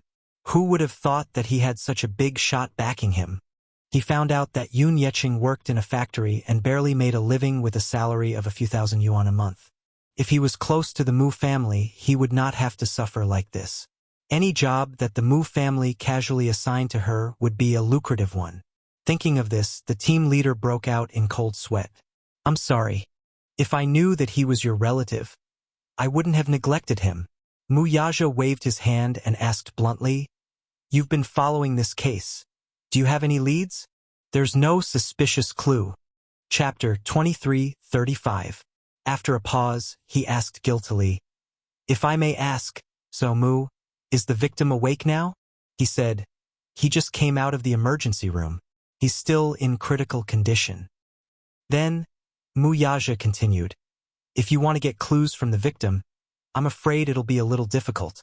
His vocal cords are burned, and his injuries are serious. It'll be difficult for him to speak. I'm afraid we'll have to wait a little longer. TSK, this is going to be difficult. Difficult. Muyaja said coldly. The culprit has escaped. If we let him go, there may be a second or third victim. Shouldn't the most important thing now be to find the culprit and bring him to justice? Sounds simple, but it's still difficult to execute. The police are not gods, after all. Plus, after the incident last night, there were many obstacles in collecting evidence. The clues were cut off, and we can't find anything even if we force ourselves to investigate. Muyaja's face became colder. The bureau chief coughed heavily and glared at him. The young captain then realized that his words were too rude, and he lowered his head helplessly. Are there no surveillance cameras in the neighborhood? Yes. Then why don't you get them? The captain said helplessly, There are surveillance cameras, but the neighborhood where the incident happened has been around for a long time. It was built in 1988, and now it's been a few decades. Many of the surveillance cameras have fallen into disrepair and are no longer functional. We also went to the property management to get the surveillance cameras. Other than the garage, the entrance, and some other important places with new cameras, the place where the incident happened to be in the blind spot of the surveillance cameras. We couldn't capture anything. The bureau chief pondered for a while, then suddenly said, "Time the victim was attacked, and get some of the surveillance footage from the entrance of the neighborhood. See if we can find any suspicious people coming in or out." The captain shook his head. "We planned to do that from the beginning. But after watching the surveillance for a few hours, we didn't see any suspicious people coming in or out." "How is that possible?" The bureau chief was shocked. "Can you get the surveillance footage of the victim coming in or out of the gate? See if there were any suspicious people following him in after he entered the neighborhood. Basically, we can confirm the suspect." The captain said, "The key is that we didn't see the victim coming in or out of the gate. Chief, there's a back door in this residential area. There's a garage at the back door. Many residents use the back door to enter and leave. The building where the victim lived was close to the back entrance, so I'm guessing that he probably entered the residential area from the back entrance. Then let's start from there and get the recording. There are no surveillance cameras at the back door." The bureau chief cursed in his heart. This criminal really knows how to pick a location. Could it be that, before committing the crime, they had specially checked the neighborhood to see which places had surveillance cameras? The bureau chief furrowed his brows in frustration. Could it be that not a single witness was found? It was already very late when the incident happened. Moreover, the residential area in this area is near the industrial area. Because there are many foreigners nearby, there are very few people walking around in the middle of the night. We thought that there should at least be surveillance cameras in the garage, but when we got the footage, we couldn't capture the situation of people going in and out of the garage. Chapter 2336. The bureau chief suddenly knocked on the table and asked sternly, "Is it possible that it was a robbery?" The captain said hesitantly, "It's possible, but I've never seen or heard of such a ruthless crime. I've also never seen someone who would bring concentrated sulfuric acid to a robbery. Only those who seek revenge and cause trouble would do such a cruel thing." When the bureau chief heard this, he looked at Wuxia with a complicated expression and asked carefully, "Sio Mu, haha, do you think this victim has any enemies?" The captain said, "I also suspect that it was revenge. It's just that we can't find any conclusive evidence in such a short time, so the case has been put on hold and it's hard to make any progress." Wuxia said expressionlessly, "I want to take a look at the surveillance cameras in the neighborhood." The captain immediately said, "I've copied all the intact surveillance footage into the laptop. If you want to take a look, you can take a look at it anytime." The bureau chief immediately asked him to bring the laptop over. After the laptop was brought over, he pulled up dozens of surveillance footage. Wuxia sat in front of the laptop and stared at the screen intently. The timeline was pulled back from 10 p.m. to 1 p.m. when the incident happened, and the footage was fast-forwarded at x4 times. The neighborhood was indeed a little old, as many residents owed property fees. Half of the property had already collapsed, leaving only an empty shell with a security booth guarding it.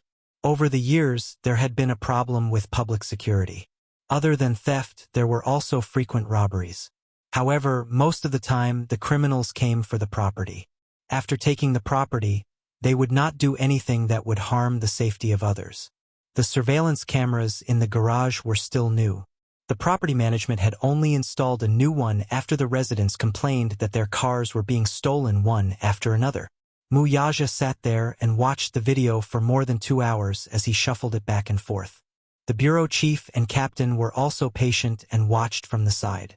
3 pairs of eyes were hoping to find even the slightest clue in so many videos. After watching the surveillance footage, Wuxia suddenly thought of something. "Are there any surveillance cameras near the apartment building?" "There are, but there's only one. It's a winding path that's close to the garage." He listened to the captain's analysis of the route at the scene of the incident and vaguely remembered that there was a shortcut to the apartment building. The captain also reacted abruptly. The surveillance cameras on that road didn't seem to have noticed it. Because it was a small corner, they didn't take care of it too much. Let's take a look, Mu Yaja ordered. The captain immediately operated it skillfully and quickly pulled up the surveillance footage of that area. She adjusted the time and fast-forwarded it at 8 times the normal speed. Finally, at 11:45 a.m., she saw Yun Yeching's figure. That night, he was dressed in white, so he was especially eye-catching. This new set of clothes was bought for Yun Yeching by Mu Yaja and Yun Shishir. Yun Yeching especially liked it.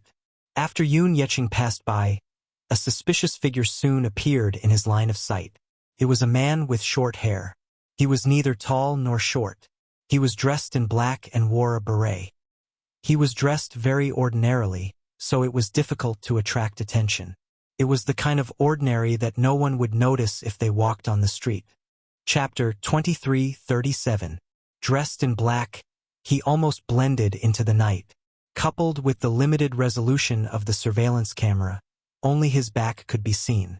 He followed closely behind Yun Yeching, leaving only 3 minutes between them.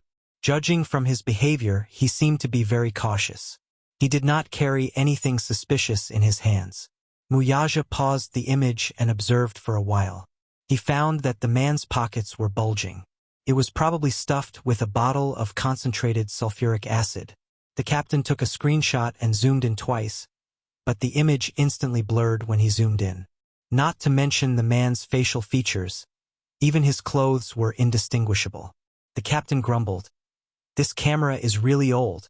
The image quality is terrible." The chief said, "Look at the other surveillance cameras and see if you can find out where this person left from." Another hour had passed. The strange thing was that even after looking through all the surveillance footage, there was no trace of the man leaving. It was as if he had disappeared into thin air without a trace. If this person is really the suspect, then I have to say that he's very meticulous. After committing the crime, he probably snuck out from a small corner to arouse suspicion. There were many fences in the neighborhood that had been in disrepair for a long time. Due to the wind and rain, they had already aged. Many of the fences were broken, so an adult could leave without much effort. Look at the surveillance cameras on the streets outside the neighborhood and then start investigating. Since we already know the suspect's basic characteristics, there should be hope of finding other clues. As soon as the chief finished speaking, the captain splashed cold water on him. This neighborhood is not far from the industrial area. Many of the roads nearby are provincial roads. Some of the roads don't even have illegal surveillance cameras, let alone security cameras. Therefore, there are often cases of robbery and theft around this neighborhood. There are dozens of cases in a year. However, because the rent is cheap, many factory workers rent here.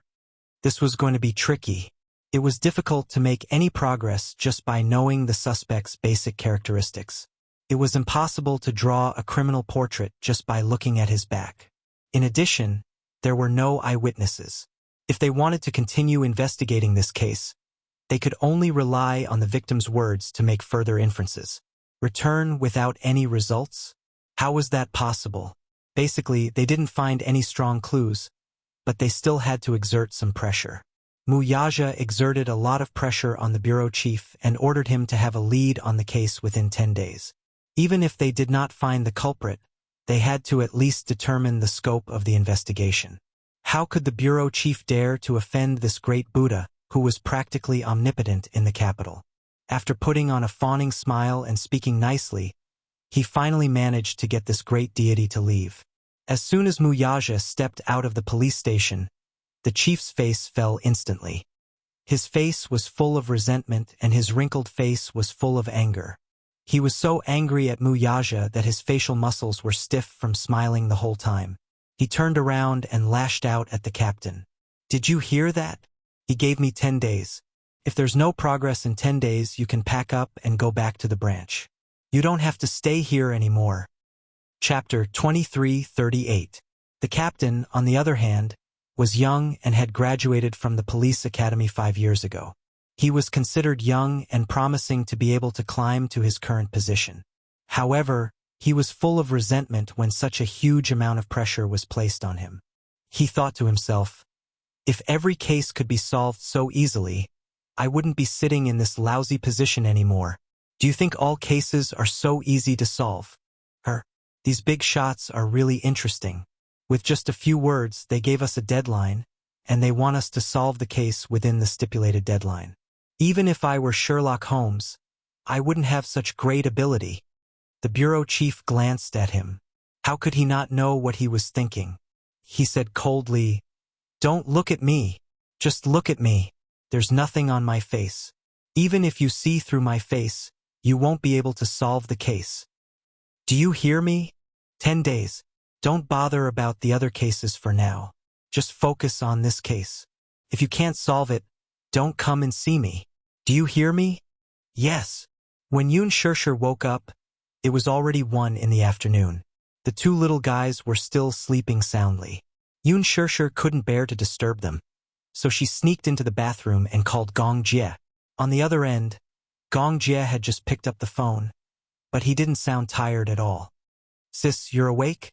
Did you sleep for a while longer? How's Dad?" "He's still lying in the hospital ward. In the morning, his condition worsened and he was sent to the emergency room again. He's out of there now." Yoon Shershur's heart skipped a beat. She said anxiously, "Dad was sent to the emergency room again?" "Yeah." "Then why didn't you call me?" Gong Jie was silent for a moment. "I was afraid that you would be worried." Yoon Shershur took a deep breath and realized that she had lost control. She couldn't help but apologize. "Shao Jie, I'm sorry, I was just too worried. I was afraid that, when I woke up, I wouldn't even be able to see Dad for the last time before he was gone." Gong Jie's heart skipped a beat. How could he not understand this feeling? When he was young, he had also woken up to find that his mother was no longer around. His elder sister was no longer around. His entire family seemed to have been annihilated. "I'm sorry, sister. Fortunately, he's been rescued. The doctor said that his condition has stabilized. We'll observe him for a few more days." Yoon Shershur nodded. "I'll come to the hospital right away. Where are you and Xiaoi Chen? Are you awake?" "No, she's still sleeping." Yoon Shershur pondered for a moment and suddenly said, "Why don't you bring some food to the hotel? You haven't slept for a day and a night. Why don't you rest for a while? It just so happens that you can stay in the hotel with the 2 little guys. I'll be more at ease." "All right." Half an hour later, Gong Jie entered the hotel with a lunchbox. As soon as he stepped in, Yoon Shershur saw his tired face and couldn't help but feel sorry for him. "Little Jie, you must be tired after standing guard for an entire night." "No," Gong Jie said casually. "I'm already used to it. Why don't you go home first? You don't have to stay here." Gong Jie's back stiffened for a moment. He looked back at her and suddenly walked in front of her and pulled her into his arms. "I'm not leaving." Chapter 2339. He was on vacation now. Even if he wasn't on vacation, he would still push back some of his work to stay by her side. Yoon Shershur was stunned for a moment before she smiled. "Don't you feel tired?" "No." Gong Jie shook his head and said seriously, "As long as I'm by your side, I won't feel tired." "Shao Jie?" Gong Jie stared into her eyes and said affectionately, "You know how much I wish that we could go back to how we used to be, inseparable every day. No matter how far we go, I'll always be the one by your side." Yoon Shershur's eyelashes suddenly flickered and she laughed. "You'll have your own family in the future just like me. You'll have a wife who loves you deeply and a pair of adorable children. It might be difficult to go back to how we used to be. Before that day comes, I'll still be by your side." Gong Jie's gaze softened and he suddenly said softly, "I was already by your side before we were born." That's right. They were fraternal twins. They had been together since they were born. Their mother had also told them about the circumstances of their birth. When they were born, they held hands and did not let go even after they entered the incubator. When they grew up, they were inseparable and their hearts were linked. Even if they did not say anything, they could still read each other's minds. When Shao Jie was happy, she would also feel happy and excited from the bottom of her heart. When she was sad, Shao Jie's mood would also be inexplicably low. He would silently stay by her side and not say anything. When they were laughing, when they were crying, their expressions were exactly the same. Their mother had once said that no matter what they did, even if it was a simple task like brushing their teeth, their movements were exactly the same. When they stood together, it was like looking into a mirror. They had perfect chemistry. I was already by your side before we were born. Yoon Shusher's heart warmed when she heard this. She hugged him and said, Xiao Jie, you really make me feel safe with you by my side. He had already grown up and was no longer the stupid troublemaker he was when he was young. He had already become a reliable man. Gong Jie gave her a doting smile as he gently rubbed her head. Go on then. I'll rest for a while. If anything happens, contact me immediately. All right. Yoon Shusher left the hotel room. Just as she walked out of the room, she suddenly bumped into a young man standing outside the room. He was wearing a suit and leaned against the wall. He wore glasses and looked very refined. It was obvious that he had a headset on his ear like a personal bodyguard. When he saw her walk out of the room, he immediately approached. Yoon Shusher was instantly on her guard, only to see him walking closer to her and saying seriously, Miss Yoon, don't be afraid. I am the bodyguard assigned by Gong Xianxing to protect you. So it was a false alarm. I'm going to the hospital. All right, I'll send you. Yoon Shusher nodded her head. No need, this is Gong Xianxing's order. I'm just following orders. By the time she reached the hospital, Mu Yaja was already there. He had just left the doctor's office when he saw her. He raised his eyebrows and asked, You're awake? Yes. T, you didn't sleep all night? Mu Yaja said, I rested in the car for a while to recover my energy. Chapter 2340. Yoon Shusher was extremely nervous as she asked a series of questions. Mu Yaja said, His life isn't in danger for the time being, but we still have to be on guard during the infection period. For the time being? Yoon Shusher shuddered when she heard this. That means, his life could be in danger anytime and anywhere? Mu Yaja nodded. It depends on how well he recovers during the infection period. If he recovered well this week, he would have to undergo the 6th surgery next week to protect his eyeballs and eyelids, perform functional skin grafts on his arms and knees, and clean up the necrotic tissue. Currently, because he was in the infection period, he could not undergo intensive surgery for the time being. The doctor explained that because Yoon Yeching's entire face would be burned, his eyelids would not be able to close completely. What was even more painful was that his face had already festered and was completely charred. Even if he underwent skin grafts, he would not be able to reconstruct his former appearance. His appearance would be destroyed. The most terrifying thing was the pain that would accompany him for the rest of his life. Yoon Shusher was silent for a moment before she smiled faintly and said, No matter what, I must pull myself together in the future and face it together with Dad. Don't worry. It's fine as long as he's still around. Don't think too much about the rest for now. Mu Yaja hugged her and said gently, No matter what, I'm here. Okay. Yoon Shusher calmed herself down and sat down on the bench. He hasn't woken up yet? He was anesthetized during the surgery. The anesthetic hasn't worn off yet, so he hasn't regained consciousness yet. Yoon Shusher sighed deeply. It's good that he hasn't regained consciousness. He'll only be in pain when he wakes up. For 2 consecutive days, Yoon Shusher and Gong Jie took turns guarding the hospital while Mu Yaja had to take care of the 2 little guys. In addition, there was still a long way to go after the land contract signing ceremony. Hence, he entered a busy period. Even though he was busy, he would still take some time out to accompany them at the hospital. News came from the police station one after another, but in the end, there was no substantial progress. Yu did not slack off at home these few days. He hacked into the city's surveillance system and retrieved the surveillance footage of the area within a few miles of Yoon Yeching's rented apartment. He stared at the footage in front of the computer every day, but he could not find anything suspicious. It was flawless. It was precisely because of this that Mu Yaja was even more certain that this wasn't an ordinary robbery. After the new year, Qin Zhou received a lot of invitations to auditions. At the same time, he also received a lot of invitations to Yoon Shusher. He picked out a few scripts. When he contacted her, Yoon Shirshir replied that she would be taking about half a month off for the next month. It was said that his father had an accident and was now in the hospital. He was in danger of infection at any time and needed a family member to accompany him.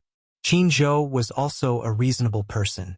He told the production crew and advertisers that they would delay the release of the movie. The other side also agreed. Originally, there was a charity gala this week. He wanted to bring Yoon Shirshir along with him. The so-called charity gala was the famous Bazaar charity night. At the charity gala, celebrities would gather and dazzle. Other than some big shots and famous philanthropists, some billionaires would also be invited. Chapter 2341. Some of the more scheming female celebrities would dress up to the nines and beg their grandfathers to find a way to get in touch with these big shots. The more scheming ones naturally did not care about these resources. Most of them hoped to use such an event to befriend some rich and famous people. Hooking up with any of them meant that they would enjoy endless wealth for the rest of their lives. By then, what was the point of acting? What was the point of rushing for a script? It was tough being an artist, having to endure cold shoulders and unspoken rules, but it was different being a rich man's wife. They were worshipped by thousands and admired by tens of thousands. It was much more comfortable. Thus, with these ultimate goals in mind, they did everything they could to attract even more attention that night. Qin Zhou naturally did not bring her along for this purpose. Yoon Shirshir did not lack resources. This charity night would be covered by a lot of media outlets. It would greatly increase the fame and exposure of the event. She did not accept any scripts this new year. The other starlets who were on the same level as her were either rushing to appear on the Spring Festival Gala program or appearing on some talk shows or entertainment programs to increase their exposure. She did not appear in front of the public for more than half a month, so she continued to raise her fame with a posh gala. This charity night was a good opportunity. But it was a pity such an accident happened. When Qin Zhou learned of this, he and Ji Lin went to the hospital to visit. The moment they made a move, everyone in Huanyu learned of this matter. A few of the higher-ups had a discussion. Although Mu Yaja was no longer the person in charge of Huanyu, they still had to pay him a visit out of friendship. It did not matter if they did not come. That lineup could be said to be mighty. Many of Huanyu's higher-ups brought gifts to the hospital and lined up the entire corridor. Not only that, many of the company's celebrities also came. The patients and their family members in the few wards near Yoon Yeching's were shocked and rushed out to take a look. Seeing so many famous celebrities entering and leaving the ward, only then did they know that there was a serious patient in the ward next door. This alarmed the hospital's leaders. Seeing such a big lineup, they then realized that there was a patient with an extraordinary background in the hospital. He immediately ordered for Yoon Yeching to be moved to a VIP intensive care unit with 4 nurses around the clock. At the same time, the media also took action after hearing the news. They lurked outside the door, just to be the first to get a first-hand report. Of course, this was all in the future. After being transferred to a special ward, Yoon Yeching finally regained consciousness. When she received the news, Yoon Shirshir was having dinner outside. When she heard the news, she rushed back to the hospital without eating. Inside the ward, Yoon Yeching had already regained consciousness. The nurse was carefully leaning on the bedside to wipe away his tears.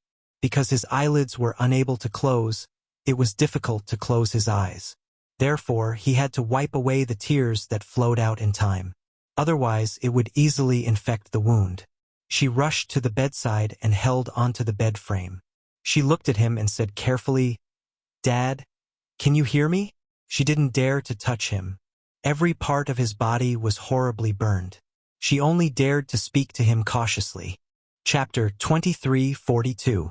Yoon Shirshir could not help but burst into tears at the sight of him in such a miserable state.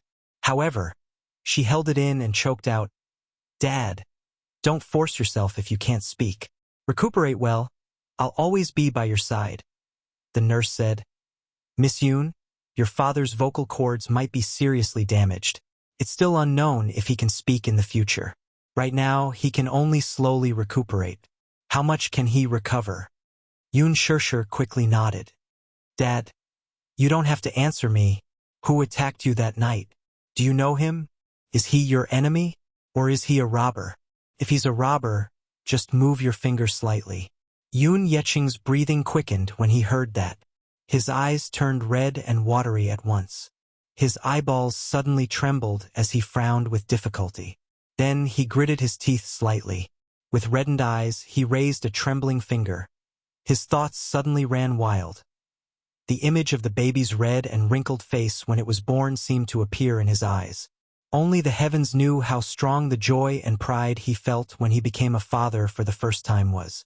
Yun Yeching still remembered how excited and happy he was when he held the baby girl in his arms. He excitedly carried the baby girl to Li Qin's bedside and said joyfully, "Honey, it's a girl." Li Qin sighed and muttered weakly, "Didn't the doctor reveal that it's a boy? How did you give birth to a girl?" The nurse at the side smiled and asked, "When did you find out the gender of the baby?" "When I did an ultrasound at 4 months. The doctor revealed that it's a boy," Yun Yeching said. The nurse smiled and said, "Oh, for months. The accuracy rate isn't high. At most, it's 80%. Sometimes there are mistakes. However, the girl is also very cute. The most important thing is that both mother and child are safe." Yun Yeching nodded. "That's right. It's good that both mother and child are safe." When he learned that his wife was in labor, he rushed back from abroad to welcome the new life. Li Qin muttered to herself, "I wanted a boy. If I knew it was a girl, I wouldn't have wanted it." The nurse smiled awkwardly. This pregnant woman clearly had a preference for boys over girls. She had seen many pregnant women like this and was not surprised. "What's wrong with being a girl? I quite like girls. They look fresh and cute and obedient. When they grow up, they will be our little cotton-padded jackets and warm our hearts." He looked at the infant in the swaddling clothes and liked him no matter how he looked at him. Even though the newborn's face was red and wrinkled, making it hard to discern any facial features, the thought that this was his flesh and blood still made him dote on the baby immensely. It doesn't matter if it's a boy or a girl. What's important is that both mother and child are safe. Yun Yeching hugged the child lovingly. "What should I name it?" Yun Yeching replied, "A girl. Why don't we call her Yun Na? She should be a beautiful girl when she grows up." Yun Na. Ever since she was born, he had loved her dearly and had supported her as they grew up. When Yun Na was young, her eyes and eyebrows were very similar to his. Especially after she entered junior high school, her facial features gradually matured, and she looked more and more like him. But how could the girl he loved and spoiled so much, with such a clear face, turn into such a hideous and twisted face? Chapter 23:43. The night was bleak, and not a single star could be seen. That night, he returned home from work. After parking his car in the garage, he walked along a small path toward his apartment building. Suddenly, a familiar yet cold voice came from behind him. "Yun Yeching." The voice was deep, calling out his name directly. Stunned, he turned around in shock, only to see a woman in a hoodie standing behind him with her hands in her pockets. In the dim night, she was expressionless. There was an indescribable coldness on her face. It was clearly such a familiar face, but it was unknown if it was because of the hideous scars on her face. In addition to that ice-cold expression, it inexplicably made one's hair stand on end. Yun Yeching's first reaction, however, was surprise. "Nana!" He recognized the voice at once. After sizing her up for a while, he recognized her at a glance. Unusually surprised, he went up to her and excitedly pulled her into his embrace. You're still alive. You're still alive." His voice trembled due to the excessive surprise. Tears streamed down his face as he called out her name emotionally. "You're still alive. It's good that you're still alive. It's good that you're still alive. I thought you were gone like your mother." Yun Na took a step back and said coldly, "Don't touch me." Yun Yeching was stunned. He did not expect her to be so heartless. His eyes widened, and just as he was about to approach her, she took another step back and coldly tugged at the corner of her lips. "It's good that you're still alive? Haha, aren't you very happy when I'm not around? I'm no longer your stumbling block now that I'm no longer around. What right do you have to tell me that it's good that you're still alive?" On New Year's Eve, she stood behind a tree outside the villa. Through the window, she saw Yoon Yeching beaming with joy as he hugged Yu in the living room. The snow fell on her, but her heart was colder than the layer of snow on the ground. At this thought, she suddenly gripped the sulfuric acid bottle in her pocket tightly. Her smile turned colder. Yoon Yeching did not notice her little action at all and continued to call out her name in trepidation. "Nana, shut up," Yoon Na said expressionlessly. "You have no right to call me by my name." Yoon Na? Yoon Na was dead. The one standing in front of you right now is nothing but a wandering ghost who has come to claim your life. His heart inexplicably trembled at those words that seeped into one's bones. He would never have imagined that his precious daughter who appeared before him at this moment was the incarnation of a malicious spirit who had followed him here in order to take his life. "What happened to you when you were missing for a few months? I thought that your mother had taken you away from this place.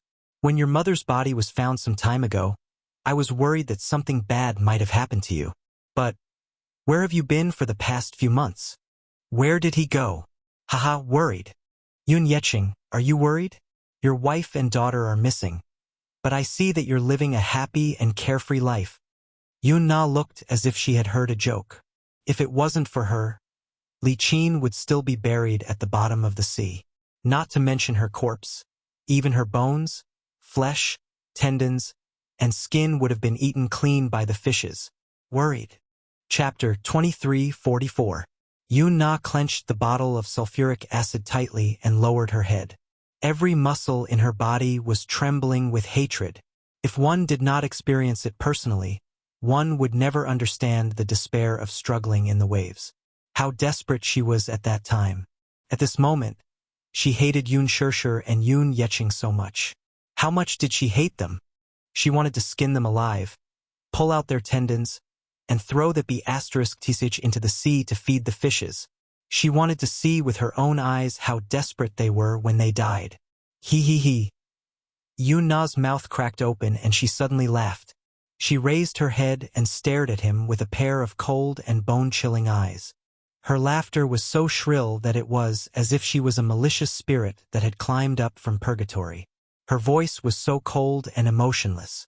It was frightening and chilling at the same time. Li Qin is already dead. Yoon Na is also dead. She died in the boundless ocean. She died in the depths of despair. Yoon Yeching, you deserve to die too. Today, I'll make you accompany them in death. After Yoon Na finished speaking, she slowly walked towards him. Yoon Yeching was so stunned that he forgot to dodge. He saw her take out a bottle from her pocket. It was filled with an unknown liquid. She quickly unscrewed the cap and splashed it on his face. Crash! The concentrated sulfuric acid splashed on his face and instantly burned and corroded his intact skin. Before he could react, he felt a heart-wrenching pain. He clutched his face and staggered to the ground, struggling to get up. When Yoon Na saw his struggling appearance, her smile suddenly became even more complacent. She casually poured the concentrated sulfuric acid on his body as she wantonly enjoyed the sight of him constantly twitching and struggling. Her face was filled with excitement and a sinister smile. "Yoon Yeching, you deserve this." The strong corrosive force instantly burned his skin until it was full of holes. Yoon Na poured all the liquid in the bottle into his mouth and threw the bottle at him expressionlessly. There was no need to worry about leaving any traces on the surface of the bottle. Before this, she had already cut off her fingertips with a knife, so there would not be any fingerprints left behind. Yoon Na watched expressionlessly as Yoon Yeching struggled in pain and howled at the top of his lungs. She then turned around and slowly left the scene. There was no trace of fear or guilt in his heart. She was calm and composed, as if she was taking a stroll in the back garden, and left just like that. When he woke up and regained consciousness, he knew that he had been sent to the hospital. The doctor walked in and gave him a lot of instructions. He also introduced his injuries. He had barely managed to save his life, but the rest of his life would be accompanied by pain. In the short time he was lying on the bed, he quickly recalled what had happened. When he thought of Yoon Na's savage and resolute face, he couldn't help but tremble. "Dad?" Yoon Shirshir looked at him worriedly when she saw that he had stopped moving. Yoon Yeching's eyes darted around, and he glanced at Yoon Shirshir. Then he recalled Yoon Na's deranged face. After some hesitation, he finally sighed. He choked back his tears and shook his finger laboriously. If he could speak now, he would tell her without hesitation that he had been attacked by an anti-society thug on his way home. Chapter 23:45. He was unable to speak, much less nod or shake his head. All he could do was bend his finger slightly as a nod. Yoon Shirshir wanted to ask more, but the nurse beside her reminded her that the patient needed rest and should not ask too much. She could only drop the subject. It was not that she did not have any doubts. Robbery? Robbers? The crime scene did not look like it. Clearly looked like someone was out for revenge. However, since Yoon Yeching said so, she could not pursue the matter further. She could only wait for him to recover a little before discussing the rest. Over the next few days, Yoon Yeching's condition gradually stabilized. With 4 to 5 nurses taking turns to look after him, she took the time to make a trip back to Hwanyu. Unexpectedly, she bumped into someone she did not want to see at the company. Yoon Shirshir. Lu Jingtian had just walked out of Ji Lin's office when she spotted Yoon Shirshir, who was looking for Ji Lin. She was stunned for a moment before breaking into a smile. Long time no see. Yoon Shirshir. You've been so proud of yourself while I was away from Hwanyu. Yoon Shirshir smiled indifferently. What are you trying to say? Oh, nothing much. After not seeing her for so long, Lu Jingtian was still as arrogant as before. However, her attitude toward her was no longer as aggressive as before. Her gaze was still cold, though. I've just returned from overseas. Director Ji summoned me and said that he wants to arrange the work for me. Some time ago, she had gone to America to avoid the limelight because of her scandal. While she was there, she also had plastic surgery. After a few months, she recovered well and looked prettier than before. She even had the looks of a celebrity. Although Lu Jingtian's looks were not bad in the past, she was still lacking compared to those leading and A-list actresses. She had gone overseas this time to avoid being noticed and to take advantage of this time to have her surgery. Yoon Shirshir did not want to bother with her and walked toward the director's office. As the two brushed past each other, Lu Jingtian suddenly mocked. I heard that Brother Mu has stepped down from his position as the head of the Mu family. It's better for you to keep a low profile in the entertainment industry from now on. Now that we don't have the Mu family to rely on, if we continue to be as arrogant as before, we'll die a horrible death. Hwanyu was an entertainment company under the Mu group. Now that Mu Yaja was no longer the head of the Mu family, he was no longer the master behind Hwanyu. Without the Muse as her backing, she was naturally no longer afraid of her. Yoon Shirshir sneered. Oh, you too? She asked in surprise. What do you mean? Yoon Shirshir said casually. Even if I don't have a big tree to rely on, you won't be my opponent. Lu Jingtian ignored her and taunted. Hee. You know what? I just accepted a role as the female lead in a movie. Seeing that she was being ignored, Lu Jingtian smugly said, I fought for this position with my own strength. Do you think I'm like you? What else can I rely on to get to the top other than using underhanded means like the unspoken rules? Yoon Shirshir smiled expressionlessly. Which director was blind to pick you as the female lead? You? Lu Jingtian was so angry at her sharp questioning that she almost jumped up. Chapter 23:46. She paused for a moment and smiled lightly, but every word she said was like a gem. Do you feel out of character when you're acting? You. Lu Jingtian was furious. After glaring at her for a while, she suddenly burst into laughter. Yoon Shirshir, let's wait and see. Do you think you can still be as smug as before? Hee. With that, she lifted her head and left in her 8-centimeter high heels. Yoon Shirshir stood at the door and knocked on it. Ji Lin's cold voice was heard. Who is it? Director Ji, it's me. Come in. Yoon Shirshir pushed the door open and walked in. Seeing her, Ji Lin looked up and asked quizzically, Aren't you taking care of your father at the hospital? Why are you here? Director Ji, thank you for taking care of my father. But, Yoon Shirshir paused and took out a check wrapped in an envelope from her bag. It was given to her by Ji Lin and Qin Zhou when they went to the hospital. It was a six-figure sum. I can't accept this money. Ji Lin glanced at her before his gaze landed on the envelope. His lips curled up. What's this for? I appreciate the director's concern, but I can't accept such a large sum of money. With that, she handed the envelope over with both hands and smiled. Thank you. Ji Lin did not reach out to take it, though. Take it? ? This is a small token from Qin Zhou and me. A small token? Yoon Shirshir could not help but be speechless. She had never seen anyone take out so much money just to visit a patient at the hospital. This was a little too exaggerated. Ji Lin said, Don't be fooled by how much money it is. A portion of it is the final payment from the commercial you shot. It's what you deserve. The final payment from the commercial? Didn't you shoot a shampoo commercial before?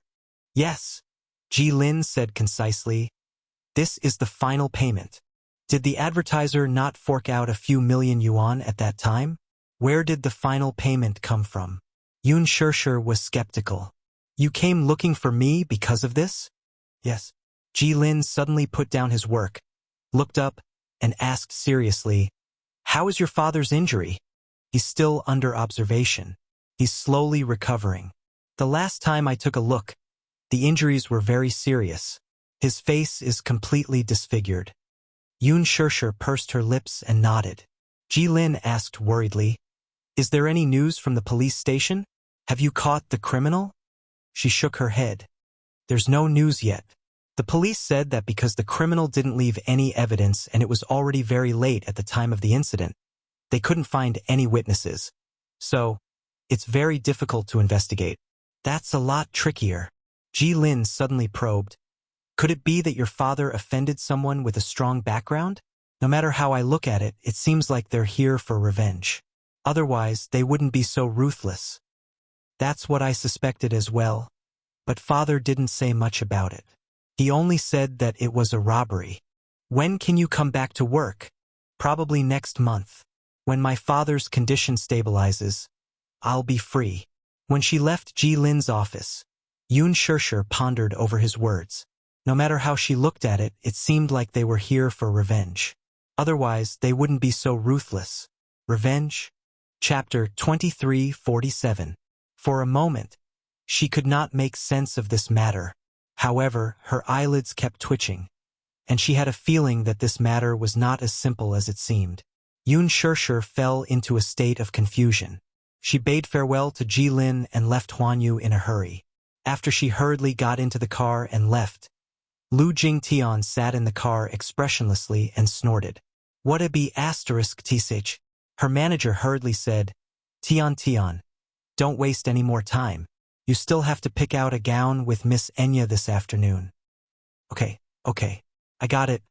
Don't rush me. She then looked at the driver's seat and ordered, Let's go. Bazaar's annual charity gala was in a few days' time. She had finally obtained an entry ticket, so naturally, she had to dress up grandly. For this opportunity, she had paid a hefty price. She only hoped that she could make friends with some well-known directors and producers at this charity gala. She was not one of those short-sighted artists who would sell themselves in one go and find a sugar daddy to discuss marriage. When it came to acting, she had stepped into this industry because of her passion for acting. Aside from her passion, however, she also had a desire for fame and fortune. Was it purely for wealth? She came from a well-to-do family, so she had resources and people to support her. So what if that incident happened? Once she returned to the country, she could still get people to groom her for the female lead. Although it was not a blockbuster, it was already good enough for her to get the female lead role. She had a good background, so she did not have to climb up through unspoken rules like those female stars who had no resources. Still, although she came from a well-to-do family, it could not satisfy her ambition. There was a saying, man strives for higher places, just as water flows to the bottom. Once one got involved in things like glory and wealth, one's ambition would be uncontrollable. In order to be worthy of a better partner, she naturally had to become more outstanding. This was her goal. Therefore, she urgently needed fame to stabilize her position. As for her dark history, once she conquered the audience with her acting skills, what else could she not clear? In the afternoon, she went to a fashion store with Song Enya to pick out a gown as promised. Naturally, she had to dress up to attend the charity gala. Unlike Lu Jingtian, Song Enya was invited to attend the charity event. Lu Jingtian had met Song Enya a few times after returning to the country, but she was unaware of some of the things that had happened to the latter recently. Naturally, this included Song Enya's pregnancy. She only knew that Song Enya had disappeared for a while some time ago. It was said that she had gone to America, and there was no news of her since. After returning to the country, she had changed completely. It was a change in temperament. Song Enya used to be arrogant and carefree, but now, she was more reserved than before. The two chatted as they picked out their gowns. Just as Lu Jingtian excitedly asked her if a particular gown would match her aura, the Missy suddenly retched. She hurriedly covered her mouth and rushed to the washroom. Startled, Lu Jingtian followed her to the washroom, only to see her leaning over the counter and retching violently. She could not help but frown in surprise at the heart-wrenching retching. Chapter 2348. Song Enya, who had been lying motionless in front of the table, slowly straightened up and looked at her pale face in the mirror in confusion. She then looked at Lu Jingtian's bewildered face and smiled awkwardly. "It's nothing." As soon as she said that, there was another reaction. She covered her mouth and retched for a while, looking extremely painful. Lu Jingtian's heart skipped a beat when she saw this.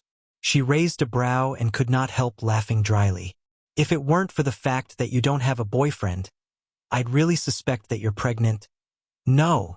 Song Enya denied it with a look of embarrassment. However, such a strong reaction was undoubtedly a bit of an attempt to cover it up.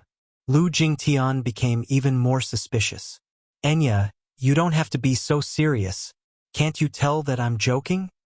Song Enya's face turned pale for a while before she tugged at the corners of her lips. "This joke isn't funny at all." With that, she turned around and was about to leave. Lu Jingtian suddenly grabbed her wrist nervously and asked sensitively, "Enya, don't tell me? You're really pregnant?" She was not stupid. How could she not tell that such a strong reaction was a typical pregnancy reaction? She had only suspected it at first, but Song Enya's vehement denial only confirmed her guess.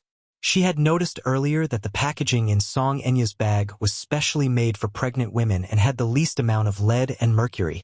A look of panic flashed across Song Enya's face.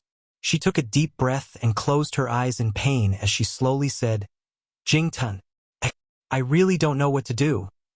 After saying that, she squatted on the ground desolately, buried her face in her arms, and started sobbing silently. Lu Jingtian walked over worriedly and gently patted her on the shoulder when she saw the latter's shrug. "What exactly happened?" I'm pregnant." Song Enya's voice was very soft, as if she was ashamed. With just one sentence, her face turned red as if it was on fire. Lu Jingtian was stunned for a moment. She opened her mouth and was stunned for a moment before she asked, "Whose child is it?" "Mu. Mu." The moment Song Enya said the surname, Lu Jingtian could not help but shudder. Could it be Brother Mu? Mu Yenqing. Song Enya's eyes reddened helplessly. "The child is his. How can this be?" Lu Jingtian could not help feeling flustered. Mu Yenqing. How could this be? They were completely different people. Lu Jingtian and Mu Yenqing were acquainted with each other. Sometimes they would meet for a drink at a bar. She would even bring along a number of good-looking playmates from her circle. Mu Yenqing was also a playboy, but Lu Jingtian knew that he had a long-term girlfriend who was a young model. No matter how hard he changed women around him, this young model was the only one who would never leave his side. They seemed to have been together for 3 years. 3 years. For such a dissolute man, it was already not simple. Lu Jingtian had always been curious about what that young model looked like to be able to keep such a man by her side for so long. She had suggested several times for Mu Yenqing to bring her out to have some fun, but the latter was so protective of her that he refused to do so no matter what. To Lu Jingtian, he was more like a big brother. Chapter 23:49. Although he was a playboy, he was very principled. He would never touch a woman he should not. Still, how did he end up with Song Enya? Lu Jingtian was perplexed. What exactly happened? Under Lu Jingtian's relentless questioning, Song Enya finally revealed the truth about what had happened that night. That day, I bumped into Brother Yenqing at a bar. I saw him sitting alone in a corner, drowning his sorrows in alcohol. Feeling depressed, I walked over to take a look at him. Initially, I wanted to have a drink with him, but after just one glass of alcohol, he was already dead drunk. Hence, I suggested sending him home. He refused to go home, though. I didn't know his address, so I naturally didn't dare to be rash. Thus, I thought of sending him to a hotel out of kindness. Lu Jingtian became nervous at once. And then I helped him to the hotel room, and he carried me up in his arms. At the mention of the painful part, Song Enya cried aggrievedly. I shouted no, but perhaps because he was drunk, he didn't listen to me at all. You know how a woman's strength can compete with a man's, too. On the big bed in the hotel, he took me. She wept bitterly. Lu Jingtian was speechless. He forced himself on you? Song Enya looked helpless. I said no, but he didn't listen to my pleas at all. That was my first time. Lu Jingtian was furious when she heard this. What did he say after that? Song Enya shook her head. After that, it was left unsettled. After he sobered up, he apologized and repented. He said that he was drunk and that it was an unintentional mistake. What an unintentional mistake. A girl's chastity was ruined by him just like that. Lu Jingtian was also hurt by her words. Those dark memories came back to her as well. She clenched her fists tightly and said indignantly, "Men are all bastards." She then pressed, "What happened after that? Did you take the pill?" Take the pill? Oh yes, the morning after pill. The morning after pill is effective for 72 hours. Yun Shirshir shook her head in astonishment. No, after I went back, my mind was in a mess and I forgot about it. Then, have you tested it before? Song Enya lowered her gaze as she bit her lower lip and nodded. Lu Jingtian hurriedly asked, "What are the results of the test?" 2 red lines, it's probably. There it is. Lu Jingtian furrowed her brows. Song Enya suddenly took out a box from her handbag. The box contained a pregnancy test kit. She took out a test kit from the box and showed it to her. She took it and was shocked. "You're really pregnant. I don't know if this is accurate." Song Enya stared at him blankly. Lu Jingtian replied, "Just because the pregnancy test failed doesn't mean that she's not pregnant. But once it does, she's definitely pregnant." With that, she gritted her teeth angrily. Mu Yenqing, that be asterisk starred. I thought he always knew when to stop. The two of them had been in a relationship for so many years. Although they were not as close as sisters at this moment, perhaps because Lu Jingtian was reminded of some unbearable past, she resonated and was filled with righteous indignation. "Jingtian, what should I do?" Chapter 23:50. What else can we do? She yelled. He must take responsibility for what he's done. Shoo. Song Enya hurriedly covered her mouth. Keep your voice down. Enya, this isn't something to be ashamed of. You're innocent and a victim. What's there to hide? It's best if you make a big deal out of it and let everyone know about it. Let that jerk step forward and take responsibility for you. But I don't dare. Song Enya flinched. Lu Jingtian snorted. What's there to be afraid of? Just you wait.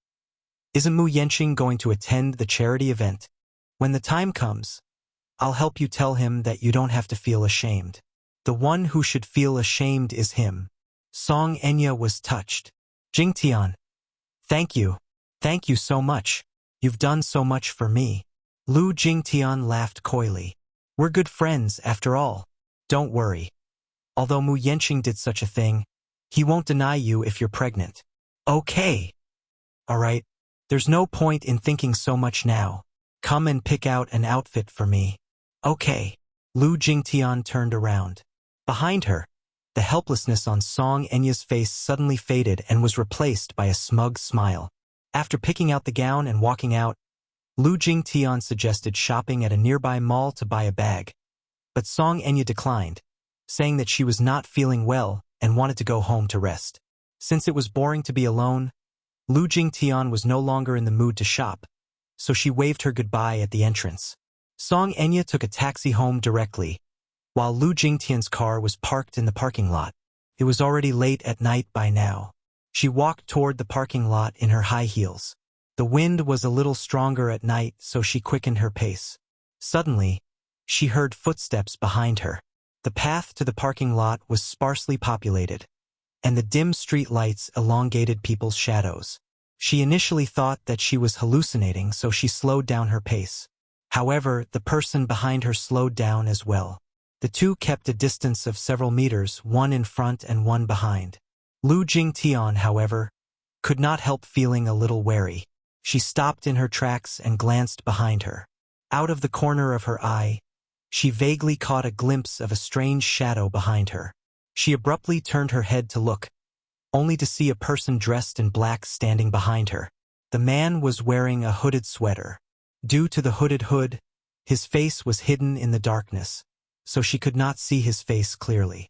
However, when their eyes met, she was startled to find a pair of murderous eyes fixed on her.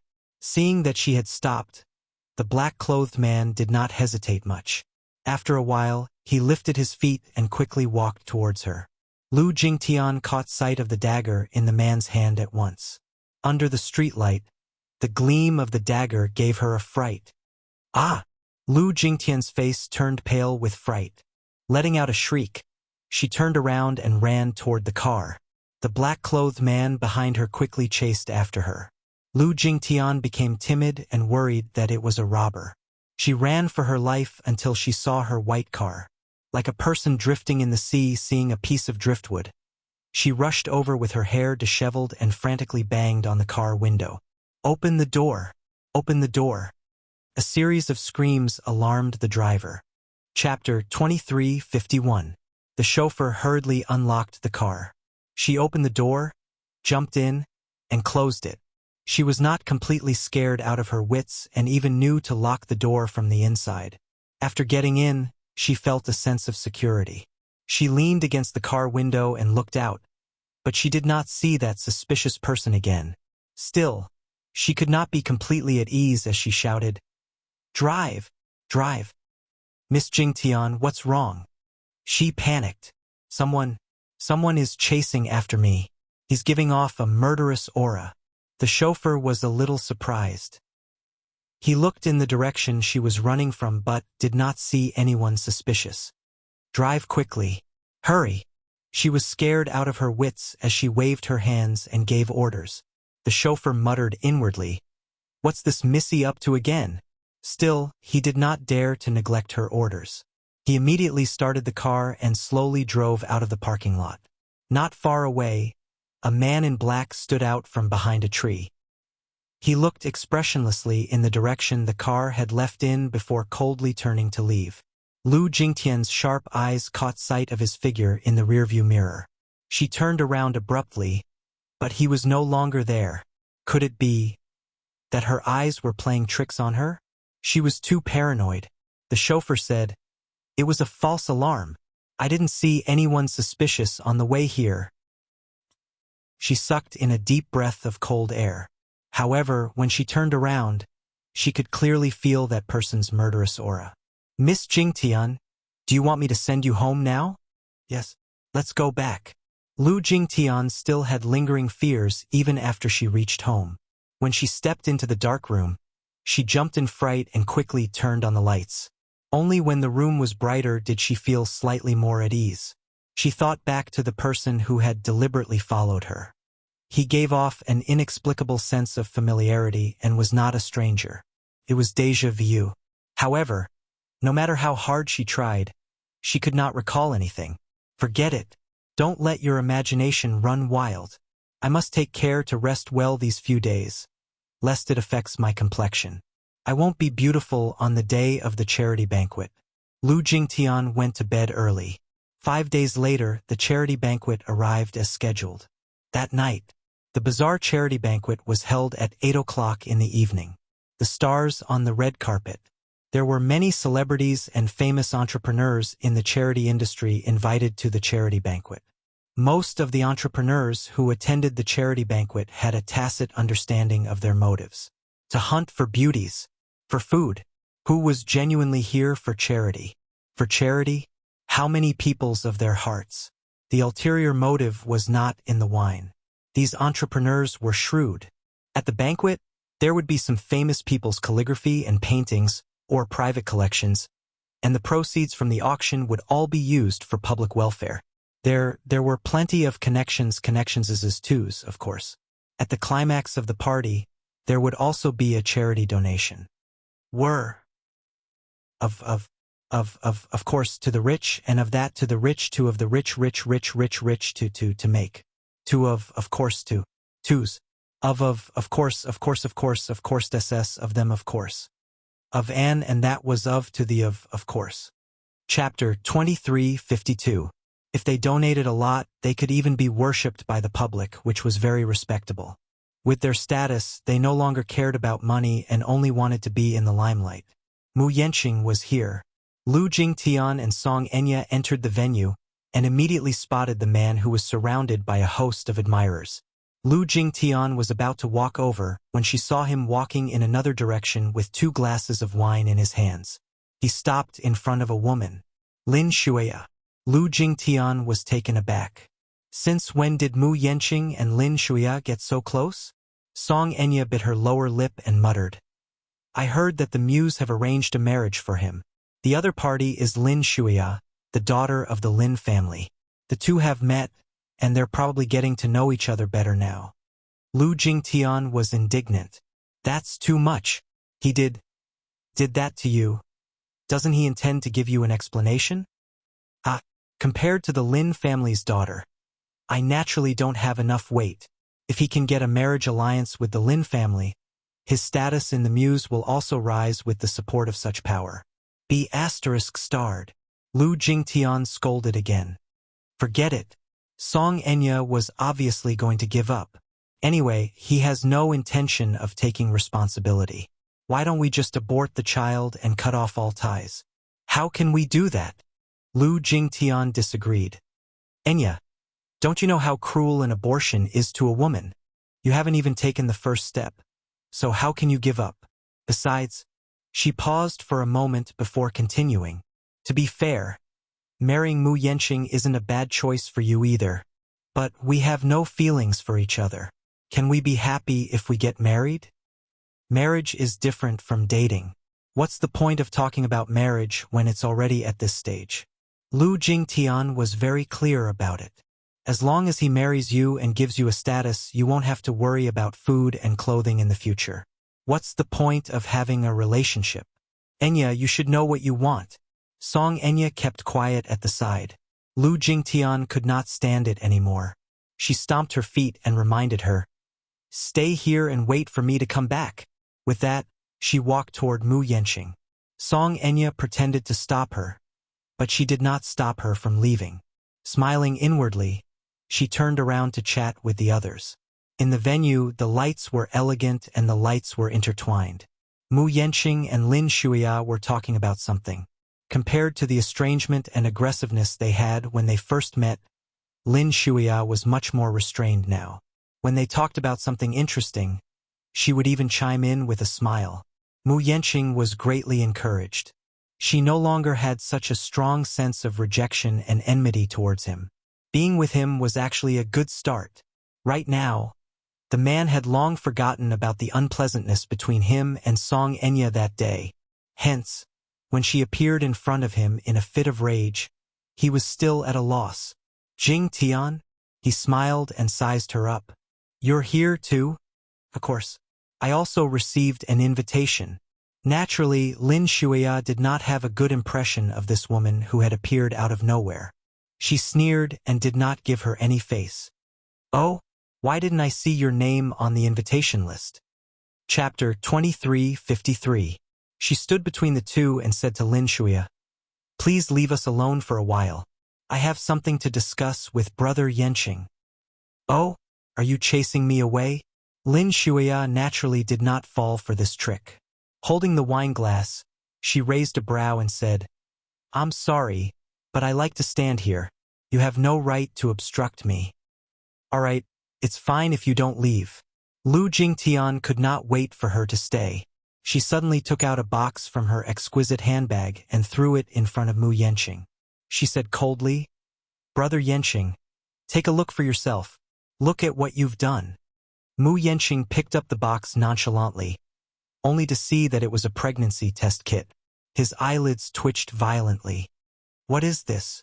You'll know what it is when you open it for yourself. Lu Jingtian crossed her arms in front of her chest, looking unforgiving and unreasonable. Mu Yenqing was a little annoyed at her untimely appearance, but in front of Lin Shuya, he naturally had to be gentlemanly. Hence, he said, let's talk at the side. Why, Brother Yenqing, are you feeling guilty right now? There are no outsiders here. Lin Shuya also took a look curiously, only to see that it was a pregnancy test kit. She furrowed her brows in confusion. What is this? Nothing, Mu Yenqing said perfunctorily. It's just something boring. Lu Jingtian could not take it anymore. She simply snatched the box from his hand and opened it. A pregnancy test kit fell on the table. Lin Shuya picked it up immediately, only to see two eye-catching lines on the pregnancy test kit. What is this? She glared at Mu Yenqing suspiciously. Lu Jingtian glared at Mu Yenqing and said fiercely, Do you know that Enya is pregnant? She's pregnant with your child. Don't you intend to give an explanation? Pregnant. Lin Shuya laughed out of the blue. What does Song Enya's pregnancy have to do with him? Lu Jingtian glared at Mu Yenqing and said through gritted teeth, Brother Yenqing knows very well whether it has anything to do with him. Mu Yenqing's face froze for a moment, but he quickly regained his composure and said expressionlessly, Jingtian, don't fool around. I'm not fooling around. Lu Jingtian said a little angrily, Brother Yenqing, since you've made a mistake, as a man, shouldn't you? Or do you think that Enya is a cheap woman? So cheap that you don't deserve an explanation even if you defiled her. Jingtian. Mu Yenqing was also annoyed. Is there a need to talk about this in such an occasion? Of course. At the side, Lin Shuya suddenly sneered. I finally understand what's going on. She threw the pregnancy test kit at Mu Yenqing and glared at him coldly. Mu Yenqing, you're really interesting. With that, she's to leave. Mu Yenqing immediately reached out to grab her hand. Shuya, listen to me. Leave your explanation to your second uncle. With that, Lin Shuya left without looking back. Mu Yenqing looked on helplessly as Lin Shuya walked away. Suppressing his anger, he turned to look at Lu Jingtian and sneered through gritted teeth. Lu Jingtian, are you satisfied now? Chapter 2354. Mu Yenqing was so angry that he blurted out, There are plenty of women I've impregnated. Do I have to give them an explanation? Or do I have to marry them one by one? Or be a concubine? You. Lu Jingtian's face flushed red with anger at his crooked words. Annoyed at her untimely appearance, Mu Yenqing did not hold back with his words. Besides, what can a pregnancy test kit prove? How can I be sure that the child in her stomach is mine? She sneered. Don't you know whether the child in her stomach is yours or not? Mu Yenqing sneered in return. Why should I know? This pregnancy test kit can only prove that she's pregnant, but it can't prove that the child in her stomach is mine. Lu Jingtian was dumbfounded for a long time. Suddenly, Song Enya's sarcastic voice came from behind. If you don't believe me, there's no harm in doing a paternity test with you. Startled, Mu Yenqing turned around, only to see Song Enya standing elegantly behind him in a gown. Her eyes were cold and disappointed. Brother Yenqing, don't you think that your words just now were too hurtful? Enya? He was a little surprised. Why are you here? Could it be? He glanced at the contraceptive kit on the table from the corner of his eye and suddenly realized something. Lu Jingtian came knocking on his door so aggressively. Could it be that Song Enya had instructed her to do so? That woman was really shrewd and ruthless. How could he not tell that Lu Jingtian was so indignant because of Song Enya's instigation? At this thought, he said coldly, "So, you got Jingtian to ruin my show in public, just to get a status from me and fan the flames between me and Miss Shuya?" Get a status? Song Enya's body swayed.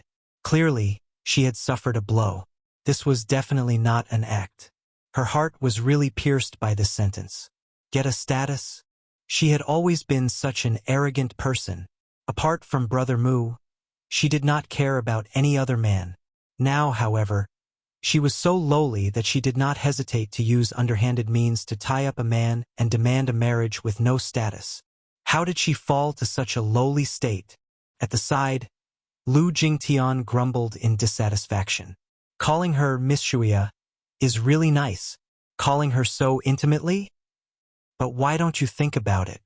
Do you think she'll take a liking to you? I was just teasing you. Mu Yanqing was not in the mood to entertain her.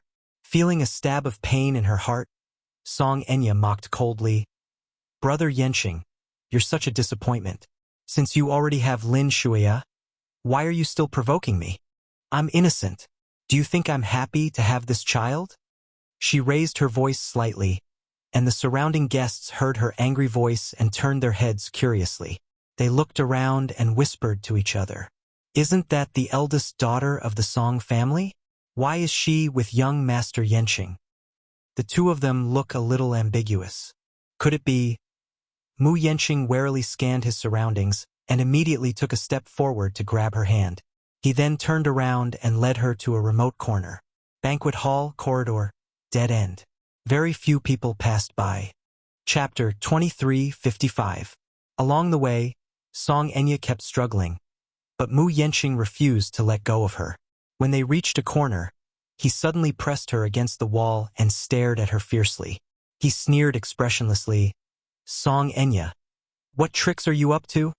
"Brother Yanqing, what do you mean by that?" With tears in her eyes, Song Enya put on an innocent look. He said angrily, "You don't have to put on such a pitiful look. Do you think I don't know that you're just putting on an act?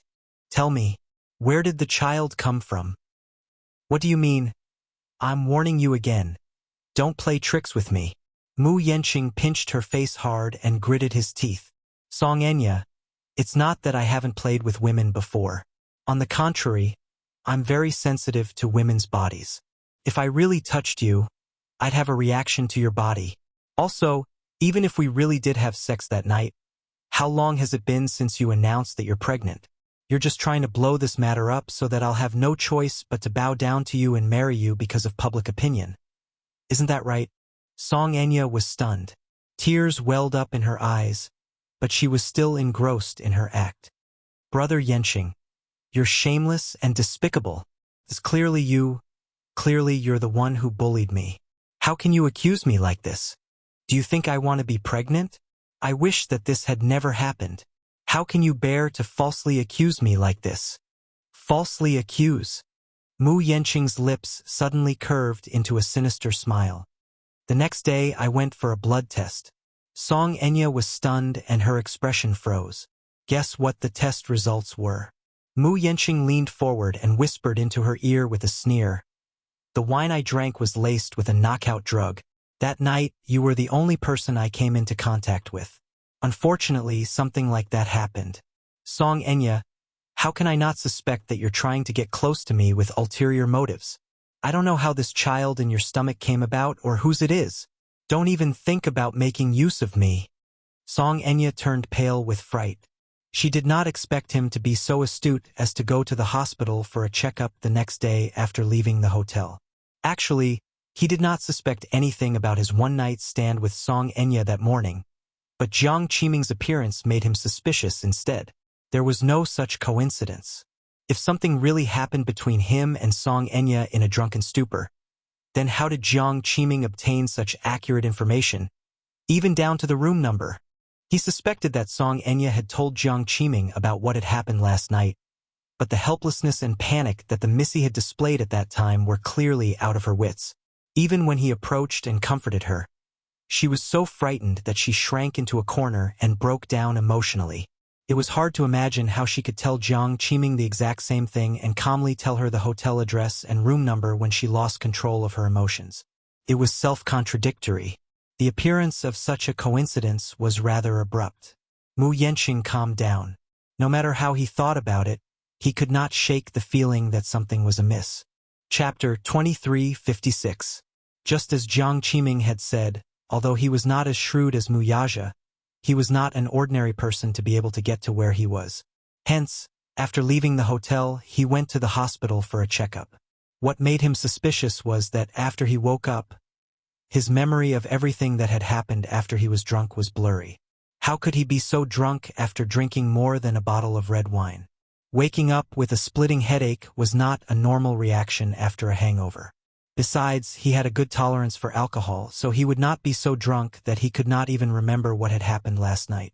The results of the checkup did not surprise him much. His blood test showed that there were traces of drugs in it, which meant that there was something wrong with the wine he drank last night. His first reaction was that Song Enya must have done something to his wine, which led to what happened next. He was too careless. He was not prepared for it. When he got this result, he did not go to find Song Enya to reason with her immediately. Firstly, he really did not know why she would use such a method that was close to ruining her reputation. It would be inappropriate for him to go there rashly. Secondly, he did not know what tricks she would play next to make use of him. Furthermore, he was saving some face for the Song family. Unexpectedly, not long after, this woman came looking for him with a pregnancy test kit and asked him to take responsibility. He couldn't help but wonder whose blood flowed in the child in her stomach. What's your motive? Just say it. At this point, what's the point of hiding? As soon as he said that, Song Enya burst into laughter all of a sudden. Motive? Did you plan all this so meticulously just for thrills and fun? He glared at her. Tell me, what's your motive? Seeing that her plan had been exposed, Song Enya did not show any anger or fear. Instead, she calmed down and said calmly, I want you to marry me. Dream on. Why should I marry you? Mu Yanqing asked without hesitation. That night, no matter what the truth is, someone saw you and me entering the hotel. There are also CCTV records. My mother also caught you on the spot. Hee. You're asking me why you should marry me? Because I'm pregnant with your child. Ha. The child in your stomach may not be mine. Naturally, Mu Yanqing did not believe her one-sided story. He only thought that she was fooling around outside and accidentally got pregnant. Thus, she coveted the status of the Mu family's young mistress and wanted to rely on him to enjoy wealth and glory. Naturally, he would not let her have her way. Song Enya suddenly laughed. Won't the truth be out once we check if the baby is yours? Mu Yanqing was stunned. He tried his best to search for even the slightest clue on her face, but seeing her solemn vow without the slightest bit of guilt, he found it hard to believe. Impossible. Nothing is impossible. Song Enya continued. You're right. That night, nothing happened between us, but the child in my stomach was indeed yours. You can ask for a test or a certificate. As long as you don't hurt the child, I'm at your mercy. Chapter 2357. How did the child come about? The man was even more confused now. You don't have to worry about that.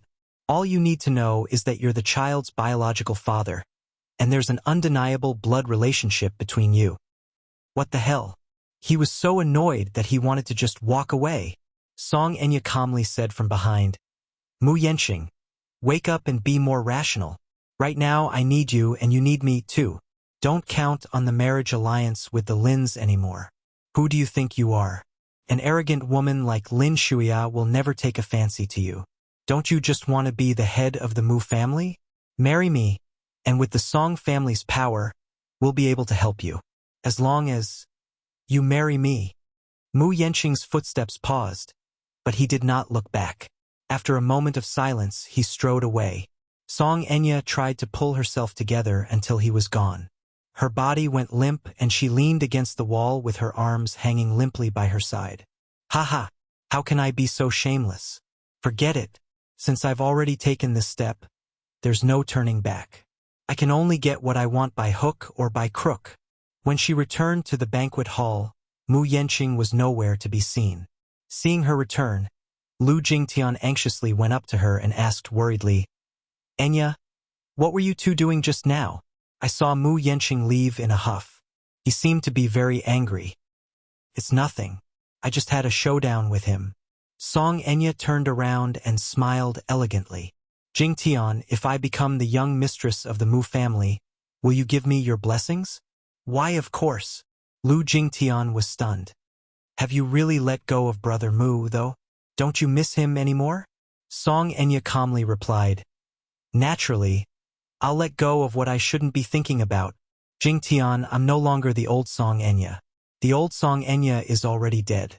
I know very well what I want now." Lu Jingtian was shocked. This woman has really changed. Mu Yanqing went straight back to the Mu residence and found Mu Linfeng in the study. He went into the study and locked the door. Then, he explained the matter in a concise and comprehensive manner. "Second uncle, what should I do now?" Mu Linfeng was momentarily stunned. "Are you serious?" "She told me that directly. I'm also a little confused. That little girl from the Song clan actually did such a thing." Mu Linfeng did not doubt his nephew's words. Naturally, he did not believe that his nephew would mess with Song Enya. Mu Yanqing repeated himself. "Second uncle, you must believe me. I really didn't do that. I know everything you said. What should we do now?" Mu Yanqing was at a loss. "Do I really have to marry her?" "Why?" "From what you've said, that girl from the Song family doesn't seem to be spouting nonsense. Her attitude was so firm, so the child in her belly must be yours. Now that technology is so advanced, it shouldn't be too difficult to confirm the child's identity. She must be fearless to say that. But I didn't do anything with her. There was none in the past and there is none now. I don't even know where that child came from." Chapter 2358. After all, the older the ginger, the spicier it was. Mu Linfeng suddenly thought of this matter. "I heard that the last disappeared for a while some time ago. After she came back, a series of things happened. Perhaps she used such means." Mu Yanqing was jolted awake. Only then did he realize that there was indeed such a loophole in the sperm bank. "Second uncle, could it be that she took and went for an operation to get pregnant with my child through artificial insemination?" "Yes, that's possible." "What should we do then?" Mu Yanqing was instantly in a terrible fix. "I don't want to marry her. A woman like her, who was good at playing tricks, would be intimidating to all men. Isn't it the same no matter who you marry? Since this matter has already happened, I'm afraid that the Song family will come knocking on our door and make things difficult for both sides. It's better to consider this matter at length. No matter what, I'll listen to second uncle's arrangements." Mu Yanqing expressed his sincerity. Mu Linfeng nodded in satisfaction. "You can go back, then.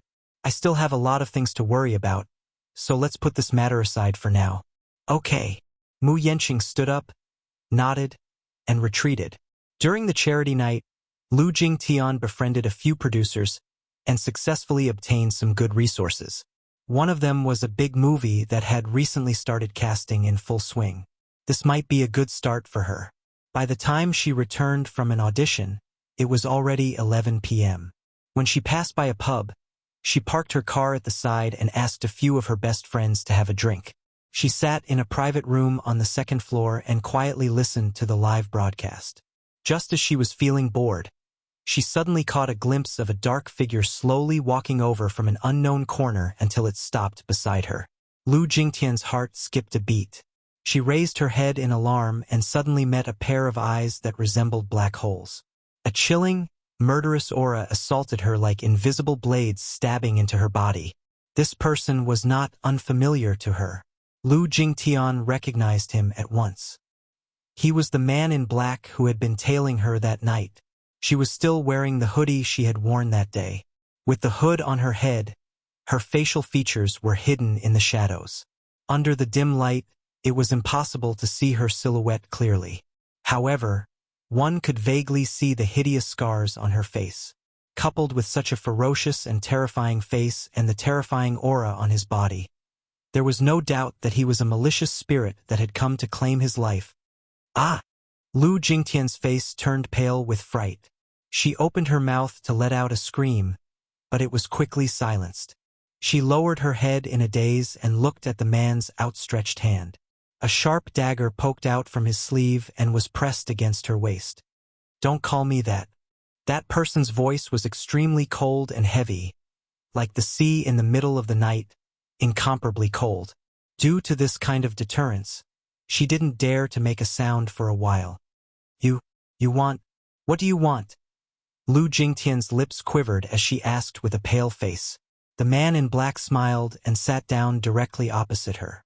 "I'm just here to catch up with an old friend. Why? Am I not welcome?"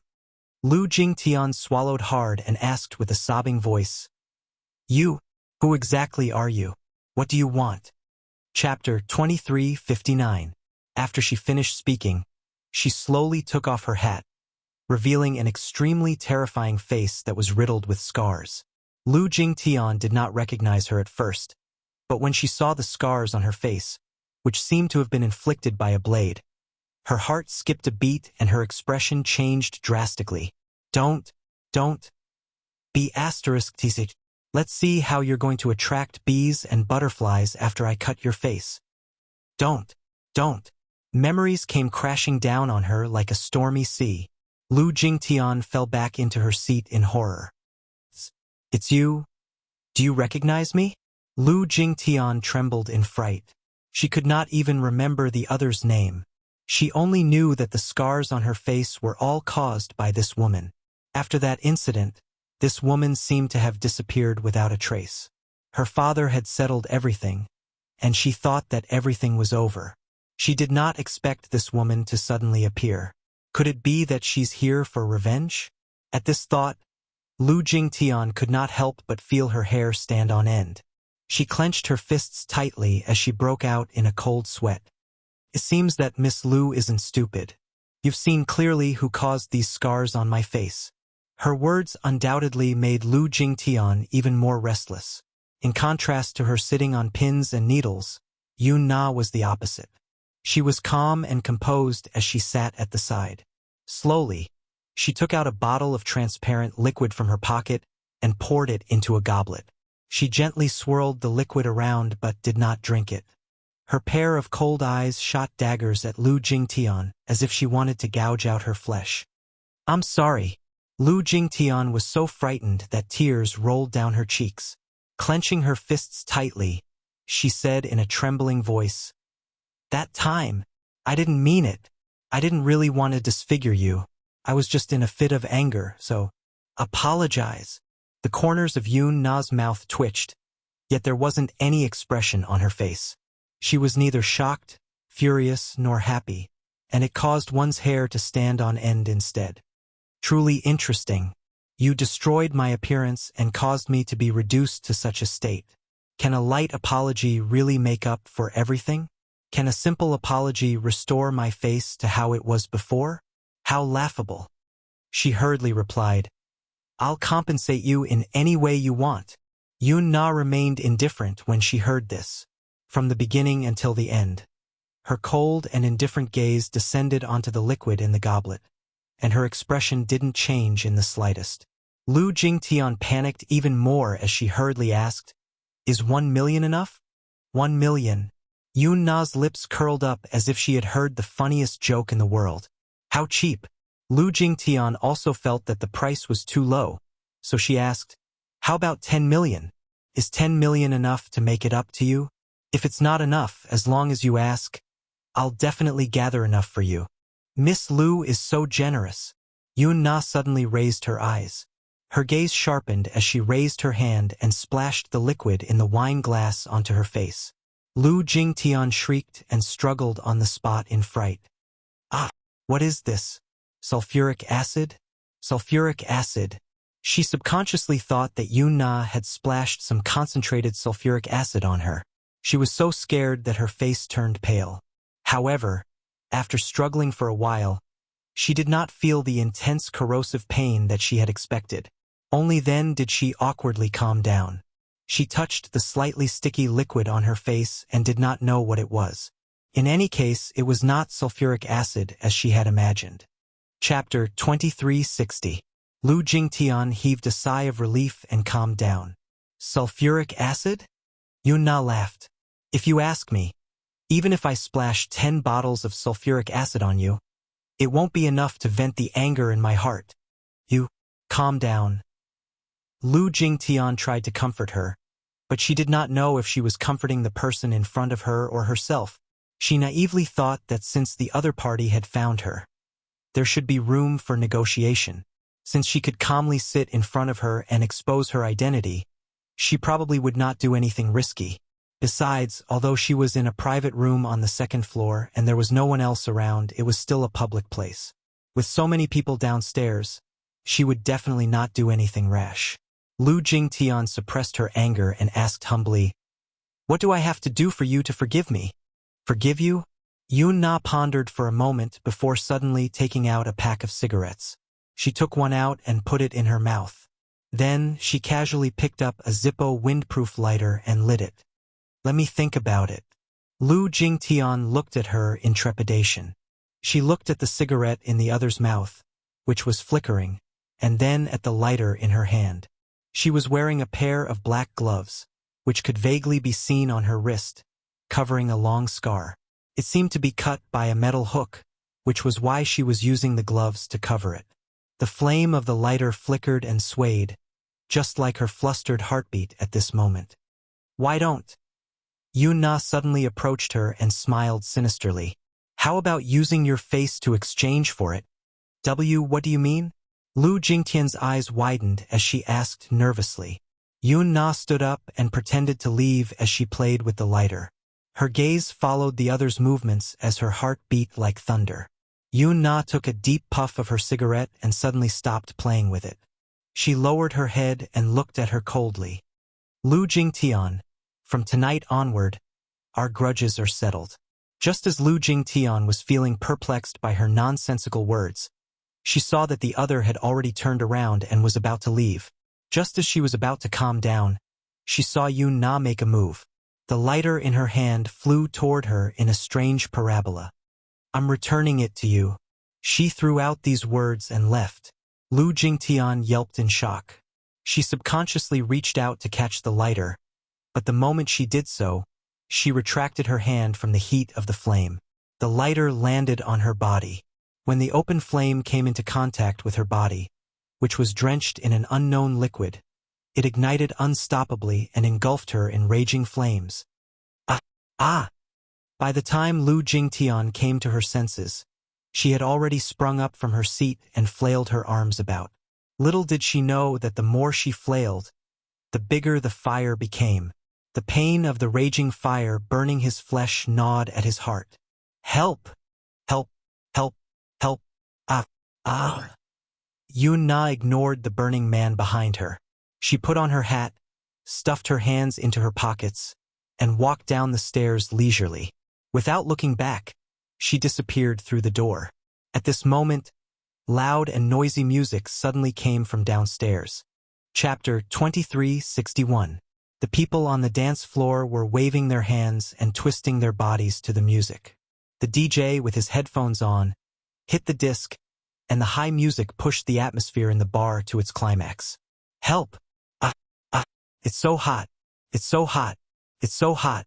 She struggled frantically, but no matter how she screamed for help, it was all in vain.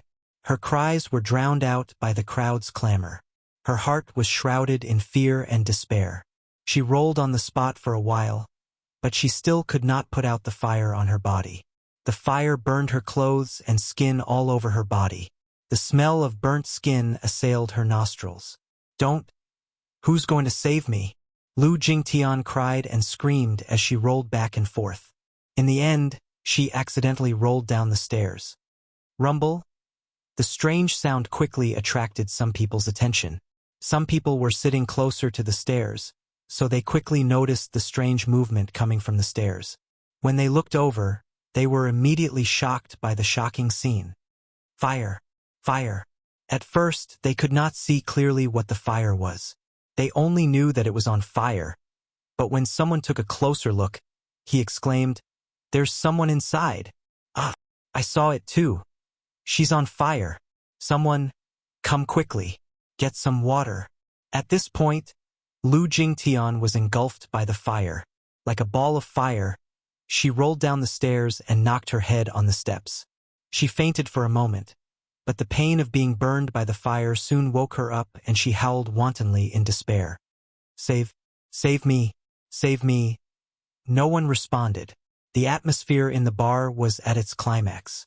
A small number of people were alarmed, but it did not attract much attention. A man cried for help for a long time, but no one responded. Most people were numbed by the alcohol and the loud music, so they did not hear his voice, which was drowned out by the rhythm and drums. It was only when the fire grew bigger and bigger that the wooden walls were ablaze and smoke spread that more and more people noticed this scene. "It's on fire! It's on fire! Run!" The DJ, who was standing on the stage, saw this scene. He immediately cut to the music, put on his headset, and called the bar's manager. The manager hurried over and immediately tried to calm down to evacuate the crowd. Some customers, who were still sober, were frightened by the fire and ran for the door in panic. For a moment, the scene was in chaos. The crowd swarmed to the door like a swarm of bees, like an ebbing tide. 10 minutes later, the manager came with a foam fire extinguisher and walked to the fire. The fire extinguisher had been in disrepair for a long time, and the bolt was rusty, so the manager could not pull it off. "Quick! Quick! Call the police! Call the ambulance!" 10 minutes later, the police drove over. At this moment, the fire had been extinguished and the crowd had been evacuated. The huge bar was empty. All the staff stood 3 meters away from the scene, looking at the corner of the stairs, a group of charred people. No one dared to approach.